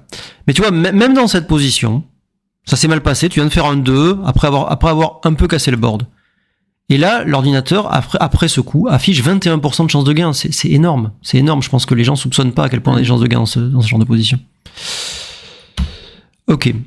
Double 4. Regala. Bon, là, ça commence à devenir injouable. Ok. Il t'attaque, bien joué. Et là, il y a un coup intéressant. Ouais. 2 et 1. Alors, 2 et 1, c'est le coup naturel, hein, mais. Ouais, ça je sais jamais quand il faut se battre, quand il faut s'accrocher au gammon. Ouais, c'est dur. Et je pense que c'est en particulier dur à cause du score. Et parce qu'en fait, ce qu'on a envie de se dire, c'est bon, frapper, ça va gagner plus de parties, mais perdre beaucoup plus de gammon. Donc en général, je vais peut-être plutôt jouer mon encre tranquillou. Mais là, il est virtuellement avec le Vido à 8. Donc le gammon vaut qu'un point par rapport à 4, donc le prix du gammon est faible, par conséquent, je préfère frapper. C'est un raisonnement très logique en fait. Mais il se trouve qu'on crée non seulement sauve le gammon, mais gagne plus de parties tout simplement en fait. Ouais, et ça, c'était un truc que je m'étais jamais Ouais. cette arme-là en me disant, enfin voilà, c'est le coup que tu fais pour sauver le gamin a priori, et ça c'est le coup pour se battre et pour se casser de la prime. Ouais. Mais moi je me suis pas dit qu'en fait, enfin j'imagine que le plan d'XG là, c'est faire le point 2 et arnaquer depuis le point 2. C'est-à-dire avec un double 5, un double 6 à un moment donné quand il va lâcher un point à l'extérieur, ou un truc qui va frapper. Tu vois, ce scénario-là, sachant que tu as board de 3 et que tu as tout écrasé, déjà, il paraît beaucoup moins probable. Et moi, je me dis, dans un truc comme ça, en fait, finalement, il y a aussi des gamins où tu te fais. Tu vois, tu as le 5 ou 6 qui ouvre au mauvais moment, et puis derrière, tu te fais tomber sur la gueule. Il y a le plan de squeeze aussi, ce qu'on appelle le squeeze ou le trap. C'est-à-dire ouvrir un point extérieur pour donner un mauvais 6 ou un mauvais 5. Mais typiquement, là, un truc avec lequel il est. Donc, je lâche l'encre. Il me fait le point sur la tête et après, il en profite d'avoir le mec qui traîne pour en ramener 2 à la barre. Il m'en met 2 à la barre. Il fait le close-out et puis là, c'est 40-45% de gammon. Ouais. Gammon, pas grand-chose, mais voilà. Ouais, alors juste pour clarifier ce que tu as dit, je crois que j'en ai parlé dans une autre de mes vidéos, mais en gros, le trapping game, vous avez une position de ce type. Hein. Qu'est-ce que je peux mettre? Voilà, avec de préférence un board écrasé. Ouais. De préférence un board écrasé, 3 points, c'est l'idéal. Et si j'arrive à prendre ce truc, ça sera bien. Et là, par exemple, une situation idéale, vous tirez 4 et 3 et vous le jouez comme ça. 4 et 3. Bah oui, il fait plaisir. Et là, si l'adversaire tire un 5, il se retrouve dans cette position, 5-2, mettons, ou 5 je sais pas quoi. Et là, obligé de jouer le 5, bien sûr, il n'a pas le choix. Et là, vous lui tombez dessus et vous remportez un gammon que vous auriez jamais remporté si vous aviez pas cassé votre prime pour le forcer à partir. C'est ça le trapping game. Ok, merci de tes explications. Ouais, en fait, on joue pour notre course. On joue quand même contre le gammon parce qu'il y a ce point en plus est pas sans importance. Et on joue l'équité du point 2 avec un board écrasé. Alors qu'il n'y a pas l'air formidable, mais ça monte quand même à quasiment 12%. C'est pas ridicule. C'est pas ridicule. Bon, décision difficile encore une fois. Alors, bon, tu as quand même été récompensé puis tu as réussi à ancrer au point 22, ce qui est mieux. Ouais. Voilà. Alors il y a des petites erreurs techniques, c'est 5 et 4, hein, ça se voit pas à cause de la flèche. Bon, il me devait mettre au point 2, mais j'avoue que je sais même pas pourquoi, je vais passer. Pour préparer le trapping game sans doute. Double 3, toi tu pars avec un 6-4 quand tu es forcé de le faire. Il t'attaque sauvagement en mettant le pion en prise au point 2, bien joué. Une prime de 6, il maximise ses gammons. Il attaque, ça c'est bien joué. Plutôt que de fermer, on met tout en prise dans l'espoir de recirculer et de gagner le gammon. Ça a failli marcher puisque tu tires 2 et 3. Et oui. Il t'a raté, il a recommencé. Gala, là il a pas tiré l'as. Et il a pas réussi à choper ton deuxième pion. Et bon, pas grand chose à dire. Tu as raté la frappe dans cette position. Ouais, à ce moment-là, j'ai regardé si j'avais pas un redouble, mais. Ouais, intéressant. Aller, ouais. Intéressant. Qu'est-ce qu'on peut dire là-dessus? La question que je me poserais, moi, c'est même si je frappe, est-ce que c'est un pass le prochain coup? Je me suis posé, mais. Ouais. Tu es d'accord que la réponse, tu l'as pas tout de suite, quoi, en fait. Parce que tu dis, c'est quoi le. Et ça, c'est un truc. Enfin, comme j'ai été à la barre, etc., qu'il a joué un petit peu tout seul, j'ai eu le temps d'y réfléchir. Je sais plus exactement ce que j'avais calculé, mais. Ouais, tout à fait. Et voilà. Le point de double, ton point de double est à quelque chose comme 20%. Voilà, est-ce que tu as 20% dans cette position? C'est une question, et l'autre question, c'est est-ce que tu as des jets qui perdent le marché? Il faut combiner les deux. Enfin. C'est pas assez volatile, donc il faut bien plus de 20%. Oui. Dans un similaire, je peux avoir fermé. Oui. Ouais. Disons qu'en combinant les deux, tu obtiens un minimum. Donc, au-dessous duquel il faut à peu près jamais doubler. Et là, c'est vrai que les 20%, on les cherche un peu. Et les market losers, peut-être qu'il n'y en a pas non plus, donc ça fait beaucoup de choses. Mais je suis d'accord avec toi qu'il faut se poser il faut se poser la question dans celle-là. Ok, et d'ailleurs, si on change un peu le score, hein, peut-être que 4-0, Ça serait un double, je sais pas, à vérifier. Mais bon. Alors 4-0, je sais pas, parce qu'avec 8, tu tapes un point en dessous, mais 4-1 peut-être. Ouais. Enfin, 4-1, je veux dire. 4-1, probablement pas non plus, mais ça doit être moins grave d'envoyer ça à 4-1. Ouais. Bon, enfin, on peut certainement trouver un score où ça doit être le cas. Il faut peut-être bidouiller un peu, mais bon. Série de gala, et tu as perdu 7 parties, et tu es donc mené 8-2 Crawford. Et j'ai sauvé le gamin, hein. Tu as sauvé le gamin, c'est vrai. De justesse. Est-ce qu'il n'y avait pas une petite subtilité pour sauver le gamin Je sais plus. Alors, je sais pas, je suis allé vite. Non, je crois que tu as joué des coups assez naturels. Ouais, sur ce double 2, typiquement, après, il faut regarder. Il y a un petit séminaire de filles sur.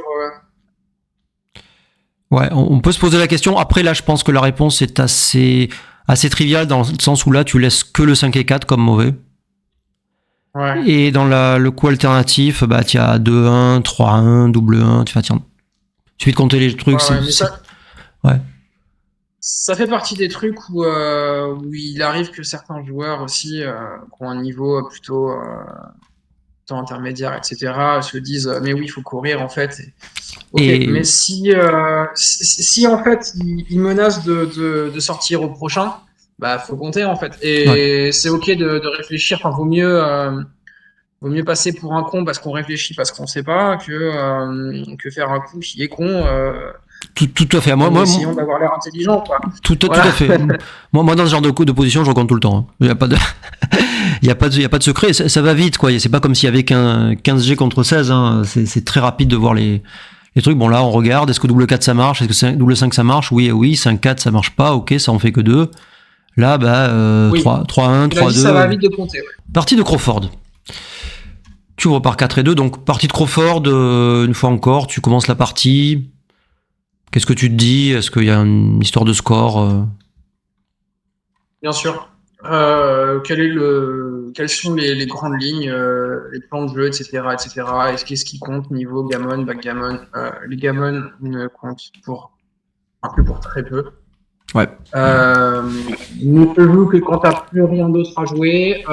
Et par contre, les backgammon valent très très cher. Ouais. Ah ouais. Alors, est-ce que ça peut être utile d'expliquer pourquoi? Alors, sans rentrer trop dans la théorie, trop loin, parce que si tu veux expliquer le pourquoi du pourquoi, en fait, il faut repasser par qu'est-ce qu'est un free pass, etc. Grosso modo, si tu gagnes gammon, en fait, la seule chose que tu as gagné, c'est un free pass, et tu vas devoir gagner le même nombre de parties après en post-Crawford. Et donc, tout ce que tu gagnes en gagnant gammon, c'est la valeur du free pass qui est autour, si je dis pas de bêtises, de 0,080 d'équité. C'est-à-dire le prix d'un petit blunder. Et non pas 1, qui est le prix d'une partie en entier. Ouais, tout à fait. En gros, je redis les choses d'une manière différente, hein, mais à partir de la partie de post-Crawford, on va doubler au premier coup de la partie. En tout cas, on peut le faire. Donc, on va marquer les points par 2. Donc, que vous ayez 8-3 ou 8-4 pour arriver à 9 ou à 10, ça revient au même. Donc, gagner 1 point ou 2 points, ça fait pas un écart énorme. Ça fait un tout petit écart à cause du free pass, du fait qu'on puisse passer un vidéo, effectivement, s'il y a 8-3. Mais ça fait pas un gros écart. Ok, donc en gros, on peut dire que, sauf position où vraiment on a frappé beaucoup de pions, ou on peut dire que ça va se comporter comme une partie de DMP, comme s'il y avait 8-8. Voilà, c'est ça. Ok. 4-2, 5-2. 6 et 3. Ok, alors tu as décidé de frapper et de descendre au 7. Apparemment, il vaut mieux courir, mais bon, c'est un petit écart. Ouais. C'est le meilleur board qui m'a décidé de. Mais... Ouais, c'est assez logique. Peut-être que ton coup est le coup correct à notre score, mais que justement, comme tu cherches pas le gammon, il faut t'orienter vers la fuite. Effectivement, là, je vois les chiffres que ça dit que ça gagne 17% de gammon contre 13 pour le coup qui est le meilleur à ce score. Ouais, mais comme le gammon joue pas, on joue très peu. Ok, il a ancré tout de suite par 5-4. Bien joué. 2 As. Bon, alors là, l'ordi prétend qu'il fallait fermer le point 3. Bon, ok. Donc, il y a un coup tout à fait plausible. Bon. Je comprends, et c'est intéressant, je veux dire. Maintenant, ça devient d'autant plus dangereux de frapper avec un 2. Ouais. Moi, une des raisons pour lesquelles je ne l'ai pas fait, c'est que je me suis dit, ça va être trop tard après pour splitter. Ouais, c'est ça. En fait, je pense que ça sera évident pour toi ou pour moi qu'on craint pas le 2. Mais d'un autre côté, on n'est pas content de pas avoir bougé les 2 pions arrière. Hein. Et peut-être qu'il va amener des constructeurs. Et ouais. Alors, Okay. on le craint pas tout de suite, certes, mais bon, si on peut, voilà, dans l'autre, si on peut l'enlever, c'est un problème de moins plus tard. Ouais. Probablement une des raisons qui fait que c'est une erreur, c'est que la structure résultante est pas terrible dans le sens où tu as strippé le point 8 et tu en as mis 4 sur le 6. Bon. Ça va pas être si évident que ça de refaire le 3. Il va falloir tirer des bons jets, quoi. Mais bon, ok. C'est peut-être pas une grosse erreur. Hop là. Et donc, il a fait la double frappe, 5 et 2. Bien joué. Tu rentres. 4 et As. Le pick and pass sur la bonne case. Hein. Il faut mieux enlever le pion qui est le mieux placé des deux. Double 4. Alors là, double 4. Ouais, il y avait. Je reviens sur ce peu d'avant, le coup de si du moment où tu fais le point As, il y a des moves où quand moi je fais un point en défense, le point 2, l'encre arriérée, elle est forte. C'est vrai. Pour moi, c'est pas si clair. Et pour Alexis non plus, si je crois me souvenir, il a un peu réfléchi et c'est normal de réfléchir sur un truc comme ça. Oui, tout à fait. Non, tu as raison, c'est pas évident. Après, qu'est-ce qu'on peut rajouter ? Il y a un peu plus de jets qui font le point déjà. 3-2, 4 As. Comparativement. Et probablement. Il y a une course, 3 pièces. Ouais. 3 pièces, c'est une différence. Ouais, on frappe un pion sur le point 5 et pas un pion sur le point 2, donc on gagne 3 pips. Bon, tout ça c'est des petits écarts, mais ça justifie sans doute le coup. Mais je t'accorde que c'est pas évident, puisque le point 2, une fois qu'on a fait la porte au point As, est très fort. Je l'avais montré dans une précédente vidéo. Abonnez-vous. Ok, double 4. Alors double 4, là non plus, c'est pas un coup évident. Tu as le choix entre faire le 2 et laisser la frappe, ou faire le 4 et laisser 2 pions qui traînent. Bon. Tu as choisi de faire le 2 et laisser la frappe. Bon. C'est un petit écart, c'était pas évident du tout. Bon. Ok. Pardon ? Tu l'aurais eu celui-là, parce que là je me suis trompé, mais tu l'aurais eu le bon, ou tu penses que tu l'aurais joué ? Imagine, tu dois le jouer tout de suite, celui-là. Alors c'est pas évident, et c'est toujours facile de dire a posteriori. Cependant, ouais, je pense que, comment dire, il y a une dimension où là, tu laisses une frappe et je vois pas très bien les compensations. Alors que là, le point 2, il est assez facile à faire. Tu as quand même une jolie structure. De plus, tu n'as pas strippé le point 6, tu vois. Enfin, donc, je pense que j'aurais joué l'autre, mais bon, encore une fois, c'est toujours facile à posteriori. Moi, ma peur, c'était que je me fasse attaquer et que à chaque fois, enfin, si je me fais attaquer à l'intérieur, j'entends, que derrière, les frappes de retour, elles soient moins fortes et que je me ramène juste beaucoup plus derrière, quoi. Ouais. Après, souvent. C'est pas vraiment un problème, puisque là, déjà le point A, ça se trouve, je peux partir sur un back game qui peut être très intéressant. Hein. D'autant plus intéressant que derrière, j'ai le point 9, donc ça prend du sens.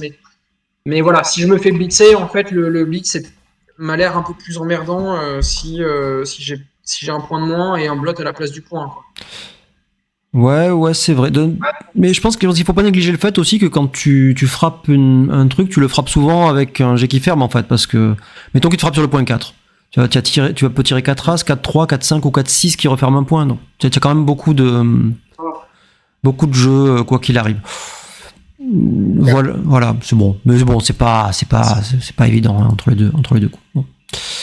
Ok, il a tiré 6-4, il a fait le point 2, sans laisser de frappe, comme ça, c'est réglé. Tu as tiré 4 et As, tu as ancré, tu as planqué, bien joué.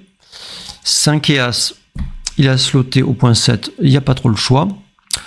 5 et 3, frappe et ferme. Il y en a qui auraient joué, excuse-moi, il y en a qui auraient joué 6-5, mais pour des raisons de distribution, c'est pas génial, quoi. Ouais. En fait, 6-5, je pense qu'on peut dire que bon, tu laisses un tout petit peu moins de frappe, mais par contre, il y a beaucoup moins de jets qui vont le fermer déjà. Que dans l'autre cas, tu peux fermer avec un 6, mais tu peux aussi faire 2 et As. faire 4 et 2, double 3, je sais pas quoi. Et puis tu strippes pas le point 6 aussi. Souvent, c'est une grosse faiblesse, un peu sous-estimée d'avoir que 2 pions sur le point 6. Ça t'enlève beaucoup de flexibilité. Alors, tu voulais rajouter un chose ouais, vas-y. Non, rien, je l'avais. D'accord, c'est sous-estimé de mon côté le coup d'avant. Donc, et le point 6. C'est vrai que ça, on n'aime pas trop. Ouais. Ok. C'est-à-dire, je le dirais d'une manière simple. Si vous avez strippé le point 8, c'est pas bien, mais vous pouvez encore utiliser le pion pour faire quelque chose. Si vous tirez 3 et 2, par exemple, c'est pas idiot de faire le 5. Maintenant, si vous strippez le 6, vous pouvez plus rien faire. Vous n'avez pas utilisé le pion avec quelque chose. Bon. Ok. Donc, 5 et 3, frappe et ferme, c'est bien joué. Douglas, il contre-attaque en frappant les 2, très très bien joué. Gala, ça se passe mal. 4 et 3, il ferme et il joue le 4 et 6, ce qui n'était pas évident. Il y a une alternative, que je n'ai pas mis en plus d'ailleurs, une alternative à descendre 13-9. Bon, c'est des choix qui sont toujours difficiles. Est-ce qu'on joue pour ramener nos pions arrière? Est-ce qu'on amène des pions en attaque? C'est jamais trivial. C'est pas que ça aussi, c'est-à-dire que mine de rien, il y a des scénarios où en fait, au final, celui-là qui est au fond, tu peux le garder jusqu'à la fin. Il faut faire un 4.6. Ouais, très juste. Ouais. Ce pion, il peut rester bloqué, tout à fait. Ouais, combien de fois on a fait notre board avant de faire un double 5 qui écrase tout, ou un double 3, ou je sais pas quoi. Bon. Voilà. 3-2, donc maintenant qu'il a réglé ce problème, il descend 2. Et ça se passe mal, tu rentres Melzil t'attaque. Il ramène ses pions. Alors encore une fois, on voit qu'il privilégie le fait de circuler. Au fait, il aurait pu amener les 2 avec 13, 7, 10, 18, mais c'est plus précis de circuler de l'arrière, de valoriser ce pion qui sinon sert à rien. Mais encore une fois, c'est que là, tu regardes si de mauvais, il y a double 3, double 4. Si descend les 2, ça commence à être gros, quoi. Ouais, tout à fait. Particulier double 3, on l'a tout de suite. Et double 4, on risque de l'avoir dans certaines variantes plus tard. Donc voilà, là, typiquement, ce qu'on disait, c'est que a priori, la position, elle est proche de Jimmy Pourri. Ça veut dire que à moins qu'il se passe un truc vraiment très bizarre, normalement, il a gagné. Je suis foutu. Ouais. Et c'est typiquement dans ce genre de position qu'il faut regarder les doubles, parce que c'est tout ce qui changer la partie de cours en un coup. Donc voilà, là, voir que si tu joues tout pour fermer le point 3, pour faire des pick and pass, etc., là, tu dis putain, j'ai double 3, double 4, c'est trop, ça va pas, et c'est là qu'il faut regarder, quoi. Ouais, tout à fait. En gros, si votre adversaire a de très petites chances, regardez les très petites chances, et s'il a plein de chances, ne vous concentrez pas sur des jets qui sont marginaux, quoi. Ok. Donc là, 5-4, bon, il pouvait descendre 2, il semblerait que c'était mieux, mais ok, ce qu'il a joué est tout à fait correct. Bon, un peu moins bien, pas grand-chose. Gala, double 3. Ah oui, on en parlait.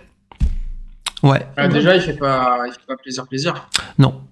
Double 3, il fait pas plaisir. Et on peut noter que s'il avait joué le coup le plus précis au coup d'avant, il n'y avait pas ce problème. Ce qui est une des raisons pour lesquelles ce coup était sans doute meilleur. Ouais, il fait pas plaisir. Alors, il fait tellement pas plaisir que ceci étant très inflexible, et évidemment, le fait qu'on joue pas le gammon est très important. Et pour ces deux raisons, l'ordinateur préfère jouer comme ceci. Sachant il avait posé celui-là. Sachant que si on rentre en 6, il y a quelques pick and pass, donc c'est pas dramatique. Il y a plus de pick and pass que dans ce scénario, étonnamment. Oui. Alors on a moins de chances de faire le point 6, mais on pourrait très bien s'en passer. Ramener tous les pions sans fermer le point 6. C'est ça. Voilà. Alors que dans la position réciproque, le point 3, on va devoir le faire à un moment ou à un autre. Ou alors on prend des risques. Ouais. C'est ça. C'est-à-dire que si je rentre au moment où il vient de finir son bear-in, si je rentre au point 6, il a gagné. Si je rentre au point 3, je peux arnaquer depuis le point 3. Tout à fait. J'aime bien ton expression d'arnaquer. C'est noble d'être en défense. Pourquoi tu vas arnaquer? Bah, disons que quand tu gagnes un truc comme ça, tu te dis pas, c'est bon, je peux dominer tout le match, je peux défoncer. Non, t'as gagné un truc où voilà, où tu le gagnes pas souvent, quoi. Ouais, c'est clair, c'est clair. Ok, double 5, il sort ses pions, très bien, il n'y a pas 36 coups. Gala, double 2, alors là, quand on voit ça, en tout cas de ton point de vue, on n'est pas ravis. Hein. Il ferme. Tu commences à te demander à quelle heure il est, qu'est-ce qu'on mange, c'est sûr. Ouais. C'est ça, qu'est-ce que je peux faire après? Est-ce qu'il y a une consolante? Ok, voilà, bon après, il n'y a pas grand-chose, je pense, à discuter, il a bien joué. Hein. J'essaie quand même de regarder. Il y a un impair. Double 4, double 3, double 5, double 6. Oui, mais à ce moment-là, tu regardes que ça, quoi. Oui, bien sûr. D'un point de l'œil, normalement, il n'y a pas grand-chose, mais tu te dis Ouais. Alors, en l'occurrence, il pouvait pas l'empêcher, hein, donc. Mais oui. Et alors, dans cette position, peut-être c'est le dernier moment, il faut pas jouer n'importe quoi. Hein, ouais. Il a joué le coup le plus safe en enlevant le point pour te permettre de rentrer. Il garde 4 sur le point, 4 sur le suivant. Enfin, il peut vraiment rien se passer. Une alternative comme ça, donc tu sors un pion, ça a l'air d'être équivalent, mais ça l'est pas. Il y a un peu plus de gala, donc on reste en jeu plus de longtemps. Ouais. Si on tire 6 et As suivi de gros, bah, on va laisser une frappe et on aura l'air malin. Donc mine de rien, c'est un coup précis. Alors on laisse pas beaucoup de chance à notre adversaire, mais on peut en laisser quasiment 0. Hein, donc. Alors, ce qui est marrant, c'est que manger 1, là, c'est un coup qui donne quasiment 2% de backgammon en plus. Donc, quand le backgammon compte, peut-être que tu vas jouer ça, ouais. Ah oui, à d'autres scores, bien sûr, mais là toute sa préoccupation, c'est de gagner un point. Hein, mais effectivement, exactement, et c'est pour ça qu'il a joué le plus précis. Ouais, mais tu as raison. Son coup laisse 0 maintenant, et puis en plus, il me permet de rompre le contact plus vite. Ouais. Mais tu as raison, et c'est une des raisons pour lesquelles ça sert à rien d'essayer d'apprendre par cœur des positions comme ça. Il faut vraiment comprendre ce qui se passe, hein, parce que même un coup aussi technique que ça, selon le score, ça va changer d'un côté, de l'autre. Ouais. Bref.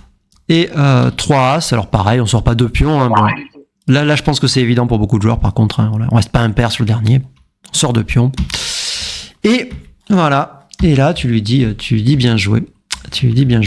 Et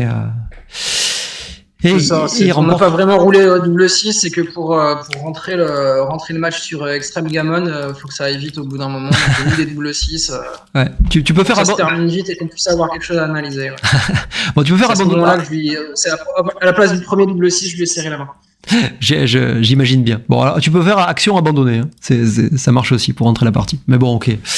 C'est pas très important.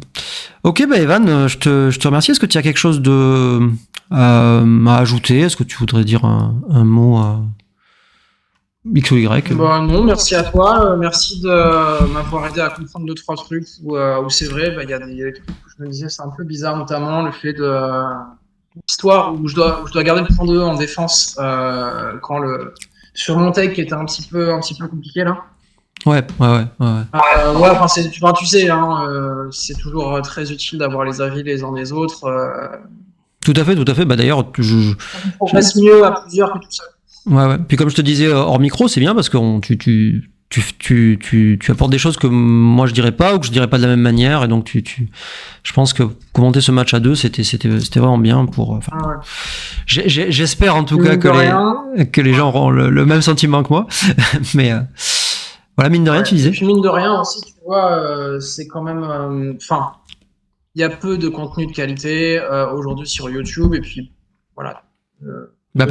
Poser ma tête et ma voix avec mon match pour donner du contenu que tu trouves intéressant et utile, je trouve que c'est bien, quoi. Ouais, tout à fait, particulièrement en français. Je crois que ça se résume à 3 chaînes, hein, dont la mienne, si je dis pas de bêtises. Et quand tu dis il y a toi, il y a la chaîne officielle de la Fédé avec Stéphane. Stéphane, il fait très très bon contenu, très pédagogique, etc. Donc toi, t'es dans un truc un peu plus subtil et peut-être un peu plus avancé que Stéphane, de manière générale, on va dire. Ouais. T'es d'accord avec ça? Et oui. Ce serait qui la troisième? Et la chaîne de vidéo, hein, James il fait des matchs commentés, c'est très bien ce qu'il fait, je trouve. Effectivement, j'avais déjà commenté un match. Donc oui, il y a et c'est bien aussi parce qu'il y a 3 chaînes et on fait des trucs différents en fait. Donc c'est vrai, ouais, c'est vrai. C'est pas mal. Ok, bah C'est écoute, moins analytique. Ce que fait James avec la chaîne de vidéos, c'est très très bien ce qu'il fait. Mais c'est plus de la couverture d'événements, etc. Ce que fait aussi d'ailleurs la Fédé. Mais ouais, ouais. j'avais pas pensé au truc couverture d'événements, effectivement. C'est propre ce qu'ils font. Ouais, tout à fait. Bon, bah, Evan, il me reste à te remercier une fois de plus pour toutes ces Merci à toi analyses de m'avoir invité. de qualité, tout ce match. Et voilà, et surtout, et on a un conseil à donner nos auditoristes, à nos internautes, notre communauté, je sais pas comment il faut dire. C'est surtout, ne faites pas trop de blunders. Ouais, pas trop.